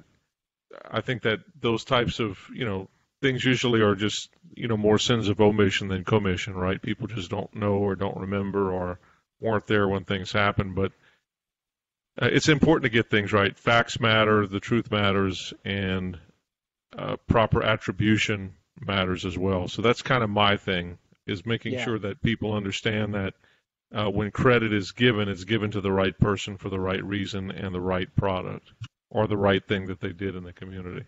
Right. Yeah, that's a good point. Good point. So, for example, who designed a certain product that, maybe you want changes now, and you're asking for the person that's producing the product to make changes to it when you probably should be talking to the person that designed the product, that sort of thing. Right, or it could just be, John, it could be just something as simple as so-and-so, is responsible for making product X, when so-and-so really did not make product X, but maybe took it over and produced it when another person actually designed product X. There's a difference, obviously, from designing something to manufacturing it, or even when we're talking about software. I've seen misattribution or assumptions made about who wrote certain products, who contributed certain products to the community. So I think it's important that those things get corrected whenever they are misinterpreted or misattributed. And that's, like I said, it's usually not something that's intentional, but what happens is something is said online, and that is, of course, digested by someone and then repeated later, and then you have the, it becomes truth by de facto, not because it is true, but because enough people have seen it. So. Right. Well, like you say, the repeated misunderstanding or whatever becomes the only understanding. That was the motivation for a technical correction I made in the community a couple of months back. So definitely in terms of history of relating to, things that are in use or whatever, I think we'll mostly agree that it's important to get things straight. To turn it back a little more where I was thinking originally is, when you have like historical accounts or accounts of the history of, why certain decisions were made at Tandy in 1986 or something like that. A lot of those, there is no practical way of knowing some of that. The closest you might come is, obviously if you have, you could go back to another source, and then, some of the sources that we have that go back there already are not real happy with one another personally anyway, so they may disagree just because they figure out who you're asking about or whatever. But, so if you have two sources that disagree, that are like human sources. Sometimes there's no other, nothing else there. So I guess at some point, if you just have to resolve that as a social way of saying, well, person A says this and person B says that, and we're not really sure which way it was. So maybe here's the evidence that supports one versus the other. Like you say, I think the biggest thing is the fallibility of human sources. If you talk to police officers, even eyewitness reports are often completely wrong, right? Eyewitness reports taking the day of an incident are completely wrong and even provably wrong. But that's what people remember, you know. You talk about a memory from 30 years ago, it may have always been a wrong memory because you heard the wrong thing or somebody told you their own interpretation and you didn't know any better and you just took it as fact and it wasn't ever a fact to begin with, right? If you asked me what we had for dinner on Friday, my wife would probably tell you something different. She'd probably be right, but you know, so these things can be fallible. Neil, you're awfully quiet. You got any thoughts? Yeah, no, I'm just listening here. I agree with what all of you are saying, actually. You know, it just comes a point, if you really don't know the facts, I mean, you're just storytelling at that point. It's like your uncle, you know, just coming over and, you know, saying something nice and juicy, you know, but you don't really know if it's true. But, you know, as for technical things, you mentioned earlier about, you know, voltages and stuff. Well, I think that's important because, you know, if somebody's listening to, whether it's on a show or a blog or whatever, I mean, if somebody doesn't know the information, I mean, they could damage something. I mean, they might, you know, read that, and I know they probably should cross-reference, but, you know, you never know, right? So it's kind of good to have your facts and your information straight. Yeah. Well, yeah, I mean, if you're not careful, somebody might plug their MC10 into the AC wall outlet. Oh, wait, it is supposed to have AC. Wait. It depends on the right voltage. Oh, well, there you go. But, yeah, these things, well, like I said, I think most people would agree on the purely technical stuff, especially the purely technical that could be known. If it's presented as known and is not correct, definitely should speak up. You know, there's things where people say, well, this happened because, you know, this or that, and this part was in low supply, and, you know, so this person made that decision and it changed this product or whatever. And you listen and then sometimes you say, well, yeah, but that product didn't use that part, so it doesn't matter if it was in low supply or not. Or maybe you can even look it up. And, well, there was no shortage of RAM at that time, or, you know, whatever the part is. So when you have that situation, I guess, how clear does how clear does it need to be before you jump in and say, well, I heard so-and-so say this or that, but, you know, here's the Wall Street Journal from 1985, and it says that RAM prices were steady, and therefore, you get what I'm saying? It's kind of hard to, it's a very contrived sort of example, I guess. It's hard to make judgments based on that sort of thing. I wonder if we need a CoCo Truth repository, you know, where all facts or knowledge gets put in and we can fact check things. Huh. And you could also start an urban legend list. Snopes for the CoCo, right? Well, that's not a bad idea, right? That's right. CoCo Snopes. The problem is depending on your political perspective, Snopes may not be as trustworthy for some people as it is for others. And so CoCo Snopes might have the same problem. So, yeah. So who would be the keeper of all knowledge? Maybe the guy that wrote the CoCo book. Wait. Yeah, I vote Boise. Yeah, trustworthy source.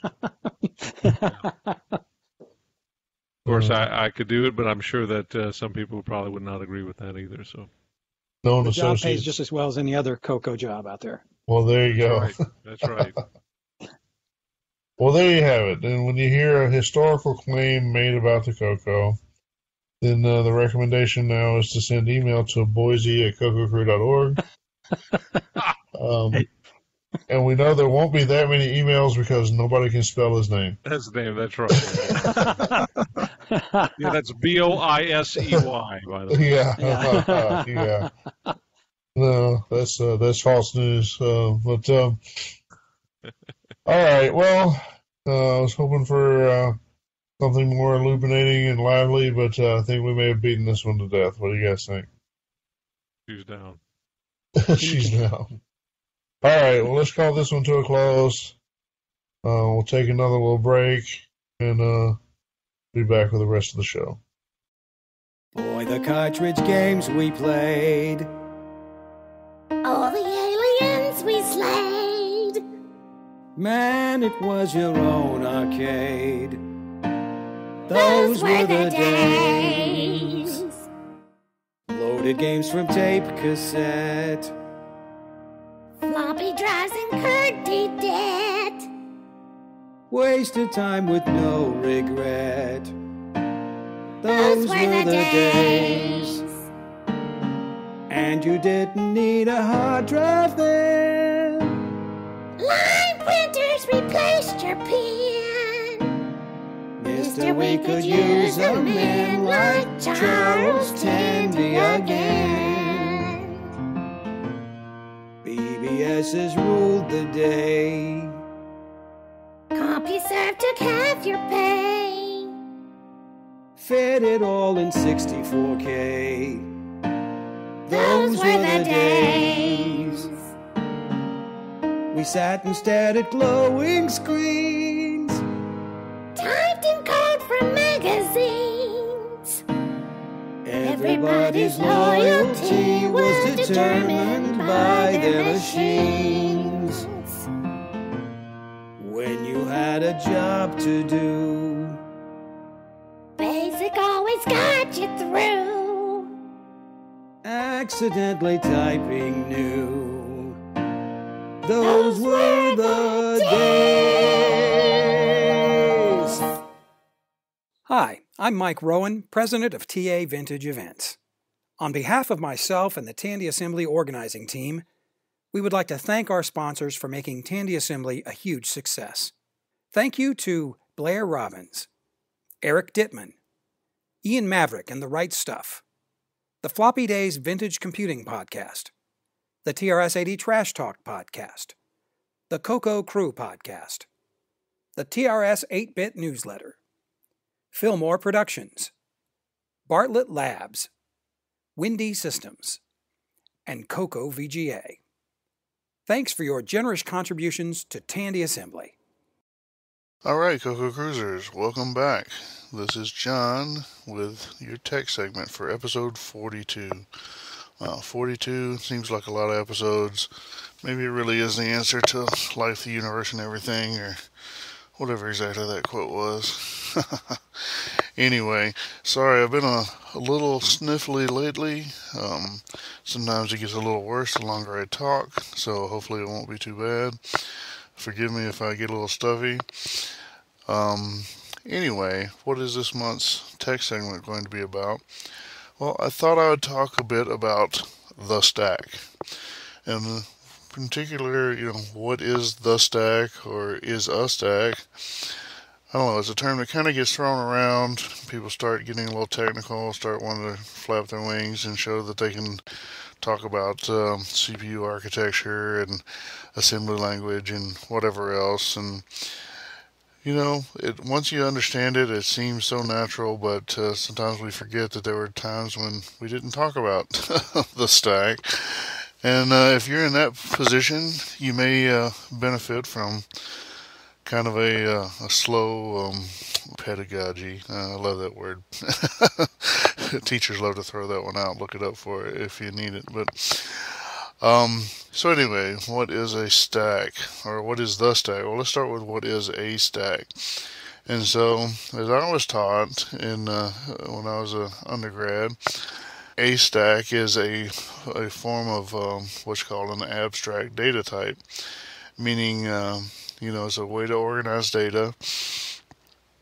And what's important is sort of the way you think about the data more so than about necessarily the actual mechanics of the data. And so in abstract data type terms, this is where when people talk about the stack, they always reach back to this analogy of, they say, you remember when you're going through the cafeteria lines, either in school or maybe at, a commercial cafeteria, like say a K&W or something like that, and there'd be, or maybe, any other kind of buffet line, and there'd be, at the end of one of the buffet tables, there'd be where you get the plates, and the plates were kind of set in a way so that they push down onto a little spring-loaded platform, so that you literally stack the plates, but they kind of disappeared under the surface of the table. And so you come up to the plate stack, and you pull the top one off, and then the spring kind of pushes everything else up, so that there's still one right there where you just pulled one out. It's almost like a magic trick, right? And so, to put a slightly different description on there, a stack is an ordered collection of data that is accessed in a last in, first out fashion. Meaning whatever you put onto the stack last normally is whatever you will get back off the stack first. And that's like I said, like your plates at the table example, you push the plates down. Whatever plate you last pushed on, when you go to pull a plate off, that's the first plate that's coming out. So last in, first out. Okay, well, so you can use that sort of data type when you're writing software, and there's a number of ways you can implement that, including with, everyone's favorite linked list or other kind of variations on a theme. But that's not exactly what we're talking about. We're talking about something, kind of similar when we're talking about assembly language. We're talking about the CPU stack. How is that different? So I guess, the first question, if it's different, are we talking about something that's part of the CPU? And so, it kind of depends on how you look at it. It is not an actual physical real estate part of the CPU, or at least not the 6809, not most CPUs. There probably are CPUs that have stacks built into them. None come to mind off the top of the head, or at least nothing that's interesting to us. But anyway, so in general, the CPU stack is just is more of a concept for a piece of memory the CPU kind of uses at certain times for specific things, but the memory itself is on a different chip. It's not part of the CPU. So that kind of puts it back into that abstract data type sort of classification. So it's not physically on the CPU. However, your CPU does have things built into it that kind of expect the stack to work and to sort of be there. Again, depending on the CPU, there's more or less of it. For example, on the 6502, there's a 256 byte page of memory in low memory. So it's not the 0 page, it's actually the 1 page, I suppose, is dedicated to being the stack. But even then, that's not on the CPU, it's out in memory. Now in the 6809, the stack can basically be anywhere you want it to be. It's sort of assumed to kind of extend, well, basically as far as you need it to in both directions, or as far as the CPU is concerned, it extends in both directions from the stack pointer. And I say in both directions because you can either push stuff onto the stack or pop stuff off of it. The CPU doesn't know where the stack ends, or doesn't, there's no time that you push or pop on the stack that the CPU will say no. It'll just manipulate the stack pointer, and if it happens to have wrapped around from the lowest address to the highest address, or vice versa, it doesn't matter. I mean, that's just where the things will be. So, is it part of the CPU? Well, the CPU kind of knows that there is sort of a stack, and knows that there's such a thing as a stack, and maybe that's giving it too much credit, but there definitely is parts of the CPU that exist because the stack is assumed to exist. But the stack itself, again, is not part of the CPU hardware, and there's not a lot of limitations on it. Basically could live anywhere in memory, and in fact, you could point to stack if it made sense, or whether it made sense or not. If you wanted to, you could point your stack pointer at a hardware register, and it'd be up to you to make that do something useful for you. But it could happen. So what sort of operations do we have? Of course, like I said, we have the stack pointer. That's a register that's sort of dedicated to providing access to stack memory for the CPU. In fact, on the 6809, there's really two. We'll get to that a little bit later, but there's actually a system stack and a user stack, and both of them have push and pull instructions associated with them. Now, the system stack is the only one that actually is kind of used without your consent, shall we say. Although it's, obviously you're the programmer, you can control what happens. But with the system stack, that's the one when you talk about the CPU is going to, save a return address on the stack, that sort of thing. It's going to be using the system stack. And the user stack is provided more or less as a convenience for those who like the stack semantics, and have a reason to use them for whatever reason. It's sort of a programmer nicety. Back to my outline, shall we say. Next question is it, meaning the stack, is the stack necessary? So I'm going to say yes and no, kind of a mostly yes. Meaning you need to point the stack somewhere useful if you're going to write software that works in sort of a standard way. And so that means when you boot up, if you're writing an embedded software for an embedded system, part of your boot up code is going to have to point your stack somewhere. If you're writing code for, let's say, the CoCo or another system like the Vectrix or whatever, your stack may already be set up for you. In many cases, you can just use that value and hope for the best. Hope you don't get in the way of it. Probably a better practice if you're writing standalone software, like for a disk extended color basic environment. Most of your stuff really is essentially standalone. You may want to pick an area of memory that's big enough for your stack use and sort of out of the way, and always set your stack to point there. Now, if you're using an operating system like OS 9 or Flex, those systems will tend to set up the stack for you, so the stack pointer will already be pointing somewhere that you're allowed to use. Now, there may be limits on how much memory is actually reserved, and so you may want to be frugal with how much stack you use. That's a best practice anyway, and it's just something to be done. But so how is a stack used? I said it was basically necessary. So it's most obviously used for calling subroutines. And so when your program is going along, you'll get to a decision point of some sort, and sometimes you'll want to call a subroutine rather than just jumping to another part of your own program. You may want to reuse that piece of that program as a subroutine, or you might be calling a subroutine that lives somewhere else, a ROM call or something like that. Anyway, if you're using a JSR or a BSR, those are subroutine calls, and so those calls assume that you have a stack pointer pointing somewhere that you're allowed to write, and they will decrement the stack pointer and write the return address, meaning that what was going to be the next instruction executed before you jumped away. They'll write the return address out so that later when you finish your subroutine, you can return where you came from without the subroutine writer having had any idea where you were when you called it.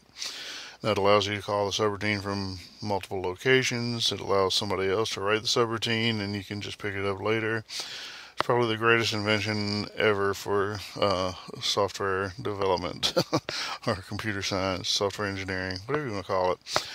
Right there, hints at the power of the stack, right? You can write a data value to a place that you don't have to know in advance where it is. It just has to have been set up for you. You can write a value out there and jump away, and the place you jump to can know that you've, sort of can assume that you've done that, and as long as you actually did it, it can return exactly where you came from without having any idea where that was from, just by knowing that you put a value on the stack. Sounds pretty powerful, right? So not only can you do that with your addresses, but before you call that BSR or JSR routine, well, you can use push calls, PSH and PSHS for the system stack, and push various registers onto the stack, and so you're saving data. And so let's say you want to call an add routine. You can load up a value in register A, and then push A onto the stack, and then load another value into register A, or whatever register, and push that onto the stack. And then you can call your routine. And so let's say you loaded a 5 and pushed it, and then loaded a 3 and pushed it, and then you call your routine, and your routine then does it pull stuff off the stack. Probably not with pull itself, because the pull, the immediate pull would just pick up the return address. But you can use the stack register as an index register and index off of that, and pull again I said pull, but load those values from where the stack pointer is pointing, or an index from where the stack pointer is pointing. And so then you could get your 5, and you could get your 3, and maybe you have a multiply routine, so it'll just load 5 into A and load the 5 that you pushed into A, and load the 3 that you pushed into B, and then call a multiplier routine. And so then D will have a 15 in it, and so you can then do your RTS and return with the 15 in D. And as long as whoever called you was expecting you to return with a value in D, well, there you go. So you've passed parameters. Like I said, and if you do that, like I just said, where you push stuff on and call and then return with a thing in the register, you've actually done two different ways of passing parameters. One is to put stuff on the stack, and the other is put things in registers. But because you have so much more stack space than registers, usually, it's a little more flexible if you can pass things on the stack. You can arrange things a little better, usually.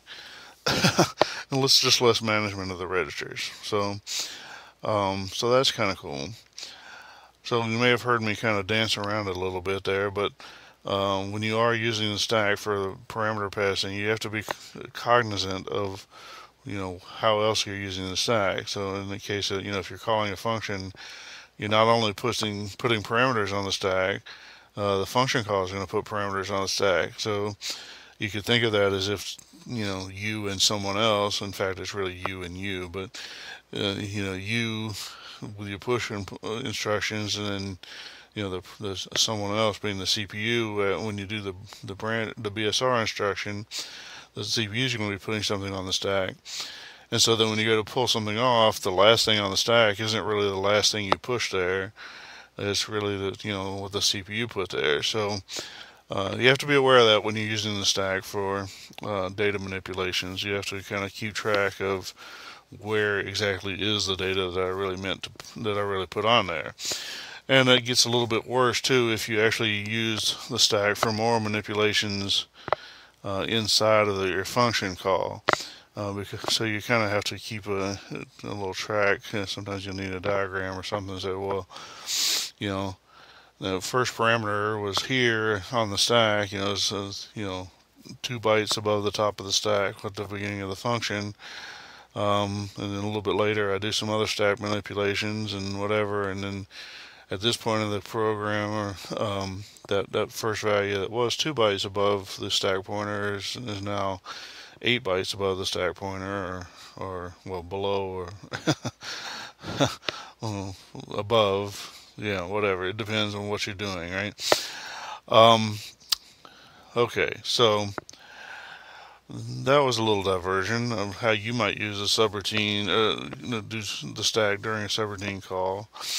The other thing that uses the stack, the system stack, is when there's some sort of interrupt handling, which usually you think of interrupts that could be a hardware interrupt for a driver of some sort. So depending on the kind of interrupt, the 6809 has both the fast interrupt and the regular interrupt. And the fast interrupt doesn't actually, it pushes an address and pushes an address and the status registers. But the regular interrupt, which I call it that because it's more like the way interrupts work in other CPUs, but it'll push basically all the registers to save them so that you can do whatever you want in your interrupt handler, which you can still do in the fast interrupt handlers. You just have to save them yourself. Again, you have to manipulate the stack a little bit more and keep track of things. And then also keep in mind that the SWI instructions, which you have three variations, those are used for software interrupts, but typically that means like a system call. But they act similarly to putting stuff on the stack. And so just because so the hardware interrupts you don't really have control over, so those can happen at weird times. So you really do have to be careful of how you're managing the stack. The software interrupts, or at least you're in charge of when they happen, so you might be able to get away with being a little more sloppy with those, but better to keep a good discipline on your interrupt handling, a good discipline on your stack usage. So make sure that the stack current stack pointer value represents your full stack allocation. Don't manipulate the stack value and then use the values that had previously been on the stack, because you never know when an interrupt might have come through and written over them or whatever, right? Trust me, it happens. Okay, moving back to my outline. Well, here's where I was supposed to introduce. So the 6809 has both system and user stacks, but I guess I already did that. But so the system stack is basically what I was describing. So the CPU uses it when you do a subroutine calls or an interrupt happens or whatever. The user stack, you don't have to worry about those things causing access to the user stack. So it's a little bit safer if you really just have a piece of data that you want to manage like a stack, but you don't want to fake it. You actually want to use stack style instructions. Then I guess the U register is your friend in that case, and then nothing else should mess with it, right? But I'm not sure how useful that is. Again, if you are going to be using stuff in a stack-like fashion, maybe that's useful. The only time I've ever written stuff that really uses a stack, like an abstract data type, outside of the actual system stack, was probably for a class in school. So I guess it depends. Depends on how you think of coding and how you like to do stuff or whatever. But because there are these two stacks on the 6809, that enables the use of what is commonly referred to as stack blasting, which is an interesting technique that can save some time and provide some pretty fast data movement, which is good for like putting graphics on the screen. Let's see. So the essence of stack blasting is that the routines for loading and unloading the stack, or the instructions, the push and pull instructions, which is two sets, the push S and pull S for the system stack, and push U and pull U for the user stack. Those instructions, each instruction takes a certain amount of cycles to decode the instruction, and then they take a certain amount of cycles to do whatever the work is that the instruction does.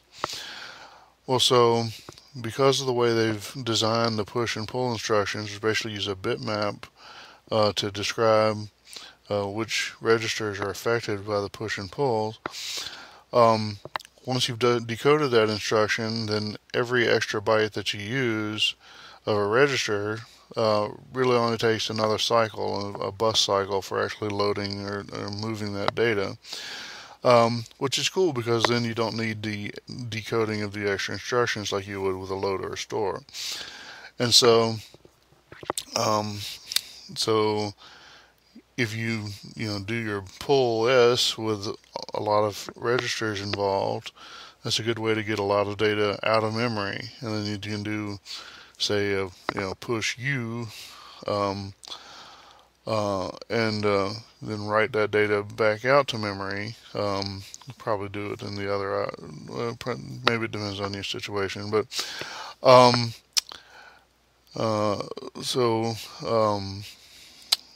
pull U, push S, whatever. You can do that. You can move all that data, which will get you what, let's see, A and B plus X and Y. So that's what 6 bytes there, and I guess you could also use the DP register, give you a 7 bytes total. Is that right? Am I forgetting something? Let's just say you can do 7 bytes. You can suck in 7 bytes and blast out 7 bytes.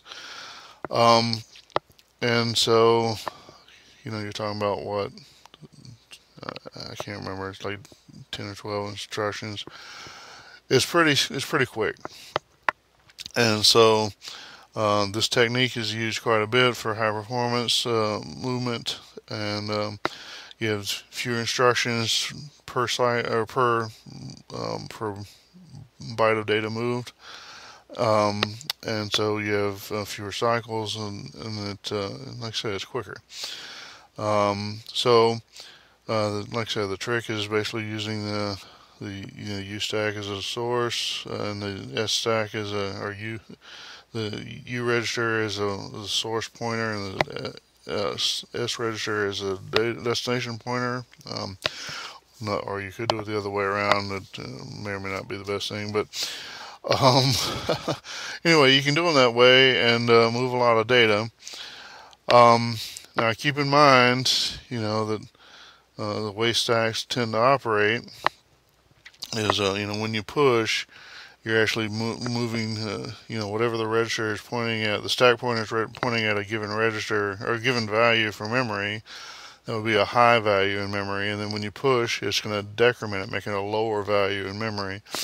And so you have to orient yourself with what you're doing so that direction of address adjustment comports with the actual kind of data movement you want to do. And so this particularly, would seem to affect graphics. It affects everything. You're going to need your data to come out in the right order. But in graphics, if you happen to get that wrong, you'll see your images coming up, say, reversed or something like that. So anyway, so you may account for that by putting the data for your graphics images in upside down or reverse order in your code. As long as as long as the instructions do the right thing, it won't matter what it's like in your code. What matters is what happens on the screen. So if you're going to use a stack blast technique, you may need to organize your data a little bit differently. Now, don't expect too many miracles. You're still, depending on how you write your code and organize your data, if you're trying to move a square on the screen, then at the end of every line of that square, you're going to have to readjust your pointers because you're going to need to skip a certain number of bytes in memory to put it on the next line in the right place. So you still have to maintain your S and U pointers, and that takes a certain amount of time, so you'll need to factor that back in for your performance calculations. And then the other thing to think about, that's why I was talking talking about that you might want to use U as your source and S as your destination, or in some cases maybe you want to do it the other way. But if you've got, if you're doing your stack blast and you have interrupts enabled, then if an interrupt fires, that S, whatever value you got in the S register, is going to be used for that stack operation while the interrupt puts all its registers on the stack and processes the interrupt. And so you may see that show up on your screen, but that's maybe not so bad. That's probably better than if you were doing it, if you were using S as your source pointer. And then if an interrupt fires, you may end up dumping data all over what was supposed to be source information in your program and corrupting all that data. And so then your sprites or whatever will be forever damaged after that happens. So yeah, if you do that, you probably want to tend to use U as your source pointer and S as your destination pointer. Hopefully I've got that right. So anyway, there's a bonus of what is stack blasting at a high level. It seems to be the big trick used by the various sprite compilers and all that sort of thing, or any other time you need to move a lot of data. Short of switching over to the 6309 and its TFM instruction, which is a whole nother can of worms or whatever. Stack blasting is probably the most efficient way to move data on the 6809. But anyway, so this whole thing though was supposed to be about what is a stack. So hopefully I managed to explain what is a stack before I confused it confused you completely with the stack blasting example. Anyway, well, I think that covers it. Again, the stack in general is an abstract data type. It's a way to organize data in memory. Most CPUs that you'll encounter will have a stack of some sort and use it for the same sorts of things the 6809 does, because it's a fairly surprisingly modern processor given its age. But the CPUs kind of depend on the stack being there. The stack mechanism is used for most higher level languages for passing parameters and for doing what's called automatic storage. So like when you declare a variable inside of a function in C or whatever, you're basically putting that on the stack, or not basically, you are putting it on the stack.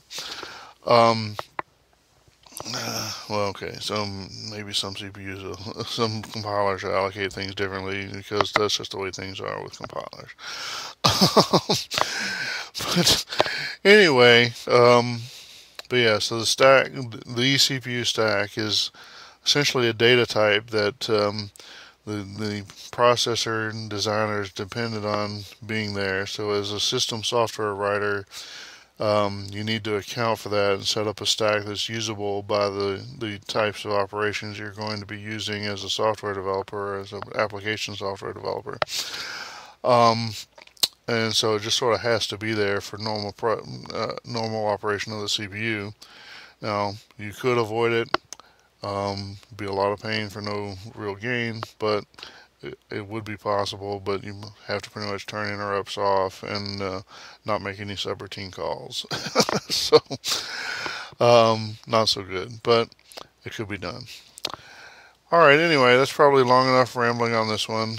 Hope maybe some of you will have learned something or picked something up of interest. So getting to be that time of year, I hope you had a happy Thanksgiving, whether it's real Thanksgiving or Canadian. And hope you're getting ready for a Merry Christmas. And beyond that, I hope you're getting ready for a great CoCo Fest.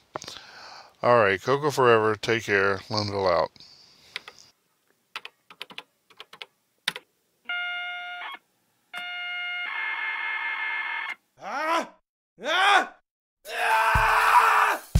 Are you plagued by cassette I/O errors but can't afford the crazy cost of disk drives? Don't despair. You're not alone. Introducing the TC8C high-speed cassette system from JPC Products. The TC8C plugs into the expansion port of your TRS-80 color computer. It's fully compatible with all versions of the color computer, from the standard 4K to the extended 32K. It's fast and reliable. The TC8C runs at twice the speed of the color computer system, with less than 1 error per million bits. It works seamlessly with all data types, basic, machine language, and data. Plus, you can attach 2 cassette drives. Each drive is fully software selectable, and the TC8C has separate relays on board for independent motor control. The cassette operating system is in EEPROM aboard the TC8C. Just power on your color computer and all commands are available to you instantly. No drivers to load. No machine language routines necessary. What could be easier? And for the advanced programmer, the TC8C also has a second EEPROM socket compatible with 2716 and 2732 EEPROMs. Purchase our optional JBug monitor on EEPROM or cassette. JBug provides a 6809 assembler and disassembler, all compatible with the TC8C. Best of all, the TC8C provides the advantages and reliability of disk systems at a fraction of the cost. The TC8C, fully assembled and tested, is just $129.95. Stop leaving your important programming and data to chance. The TC8C has been in successful operation for more than 4 years. We don't call it the poor man's floppy for nothing. Experience the difference for yourself. Fast, reliable, affordable. The TC8C high-speed cassette system from JPC Products. And I don't care what you say about the CoCo 3. That's a great machine. Hey, is this thing recording? Oh, it is. Hello there, and welcome back to Neil's Corner on episode 42. Getting back and unwinding from Tandy Assembly this month, I hadn't really given much thought on what to review on my segment. But then out of the blue, something just hit me. I got the latest edition of Retro Gamer magazine from the UK. I subscribe to this magazine and it comes monthly. I was reading an article in it, and this article was on a small software company formed back in 1984 called WJS Design. As I kept reading, I noticed the mention of a game I reviewed on here back in episode 32, called Super Kid. Well, this caught my eye because Super Kid is a kind of a rare game. In 1984, WJS Design Game Company is born as Wayne Smithson wanted a career in video games. The company was in operation from 1984 to 1996. The article talked about how Wayne got his first taste with computers on a ZX81 at the age of 15. And soon afterwards, he bought a Dragon 32 and taught himself 6809 machine code and started writing games in assembler. Well, on a side note, I can definitely say he chose the right computer to go with. It was when I read the timeline of all the software produced, I noticed for 1986 it mentions the very first WJS game is published by QuickBeam Software called Gordon Bennett for the Dragon 32. Followed by, in 1987 it mentions, Wayne has 2 more Dragon 32 games published by QuickBeam Software called Frankie and Super Kid. Well, that was it. After reading this, I just had to track down the game Frankie and give it a try, especially because Super Kid is such an amazing game. Alright, on to the game. Frankie is programmed by Wayne Smithson and published by QuickBeam Software in 1987. I'm sure you can guess it. It is a platformer style of game, as platform games seem to be my favorite. Your character's name is Frankie Stein. I know, how cute, right? The object is to collect all the keys on each level before you can advance to the next one. Sounds easy? Not. This game is brutally difficult. Let's just say I didn't make it past a few levels. There are a lot of things out to get you, such as eyes, feet, noses, mouths, hands, vampire bats, and more. Luckily, you do have a laser, just like in the game Shock Trooper. However, when you use this laser, it chews up your energy level, and when your energy level gets to 0, you lose a life. To make matters worse, you have conveyor belts, collapsing platforms, and killer pads. So you're probably thinking to yourself right now, why would I want to spend time trying this game out? Well, here's where it gets interesting. When you load this game and make it to the title screen, you are prompted with a few different options that read 1. Change color set, 2. Keyboard, 3. Joystick, and 4. Hacker's Delight. When I first read these options, I was like, whoa, change color set and Hacker's Delight. What the fuzz is this all about? This is not normally something you would see on a game's option screen. Change color set allows you to select between P Mode 3 and P Mode 4. How cool is that? And Hacker's Delight asks you for a password when you select it. Luckily, the copy of Frankie I obtained from the Dragon Archive website had a basic file loader displaying what the 2 passwords are. But because they are such cool password phrases, I will give the spoiler alert on here. If you type the word armpits, it will bring you to a secret menu where you can do all sorts of cheats like disable collision detection and start on any level.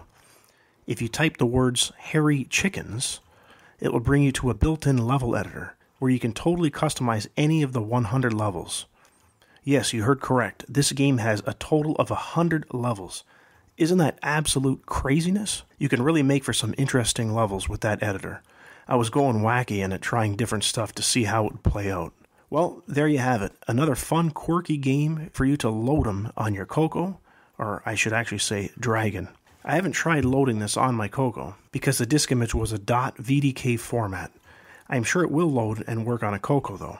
Until next month, retro gaming and CoCo forever. I'm in love with the CoCo. I'm in love with the CoCo. Fruity Pebbles, that's a no-no. Yeah, I'm in love with the CoCo. Captain Crunch, that's a no-no. Yeah, I'm in love with the CoCo. Yeah, I'm in love with the CoCo. I'm in love with the CoCo. I'm sure you guessed it. We have reached the end of episode 42.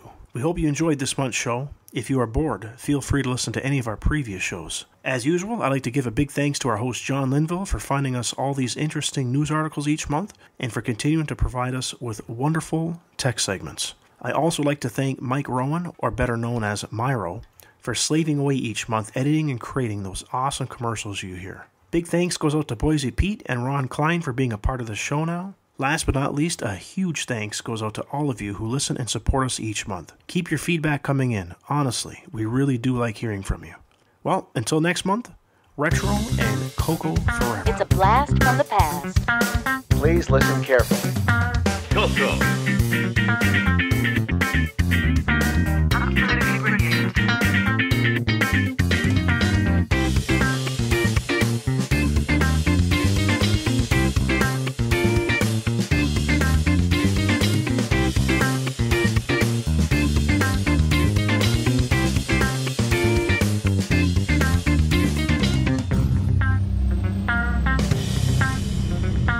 CoCo.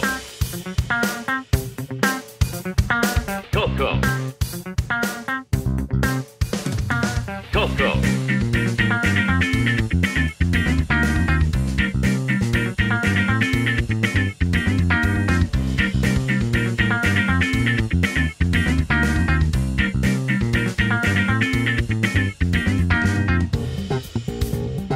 Dance like there's no tomorrow.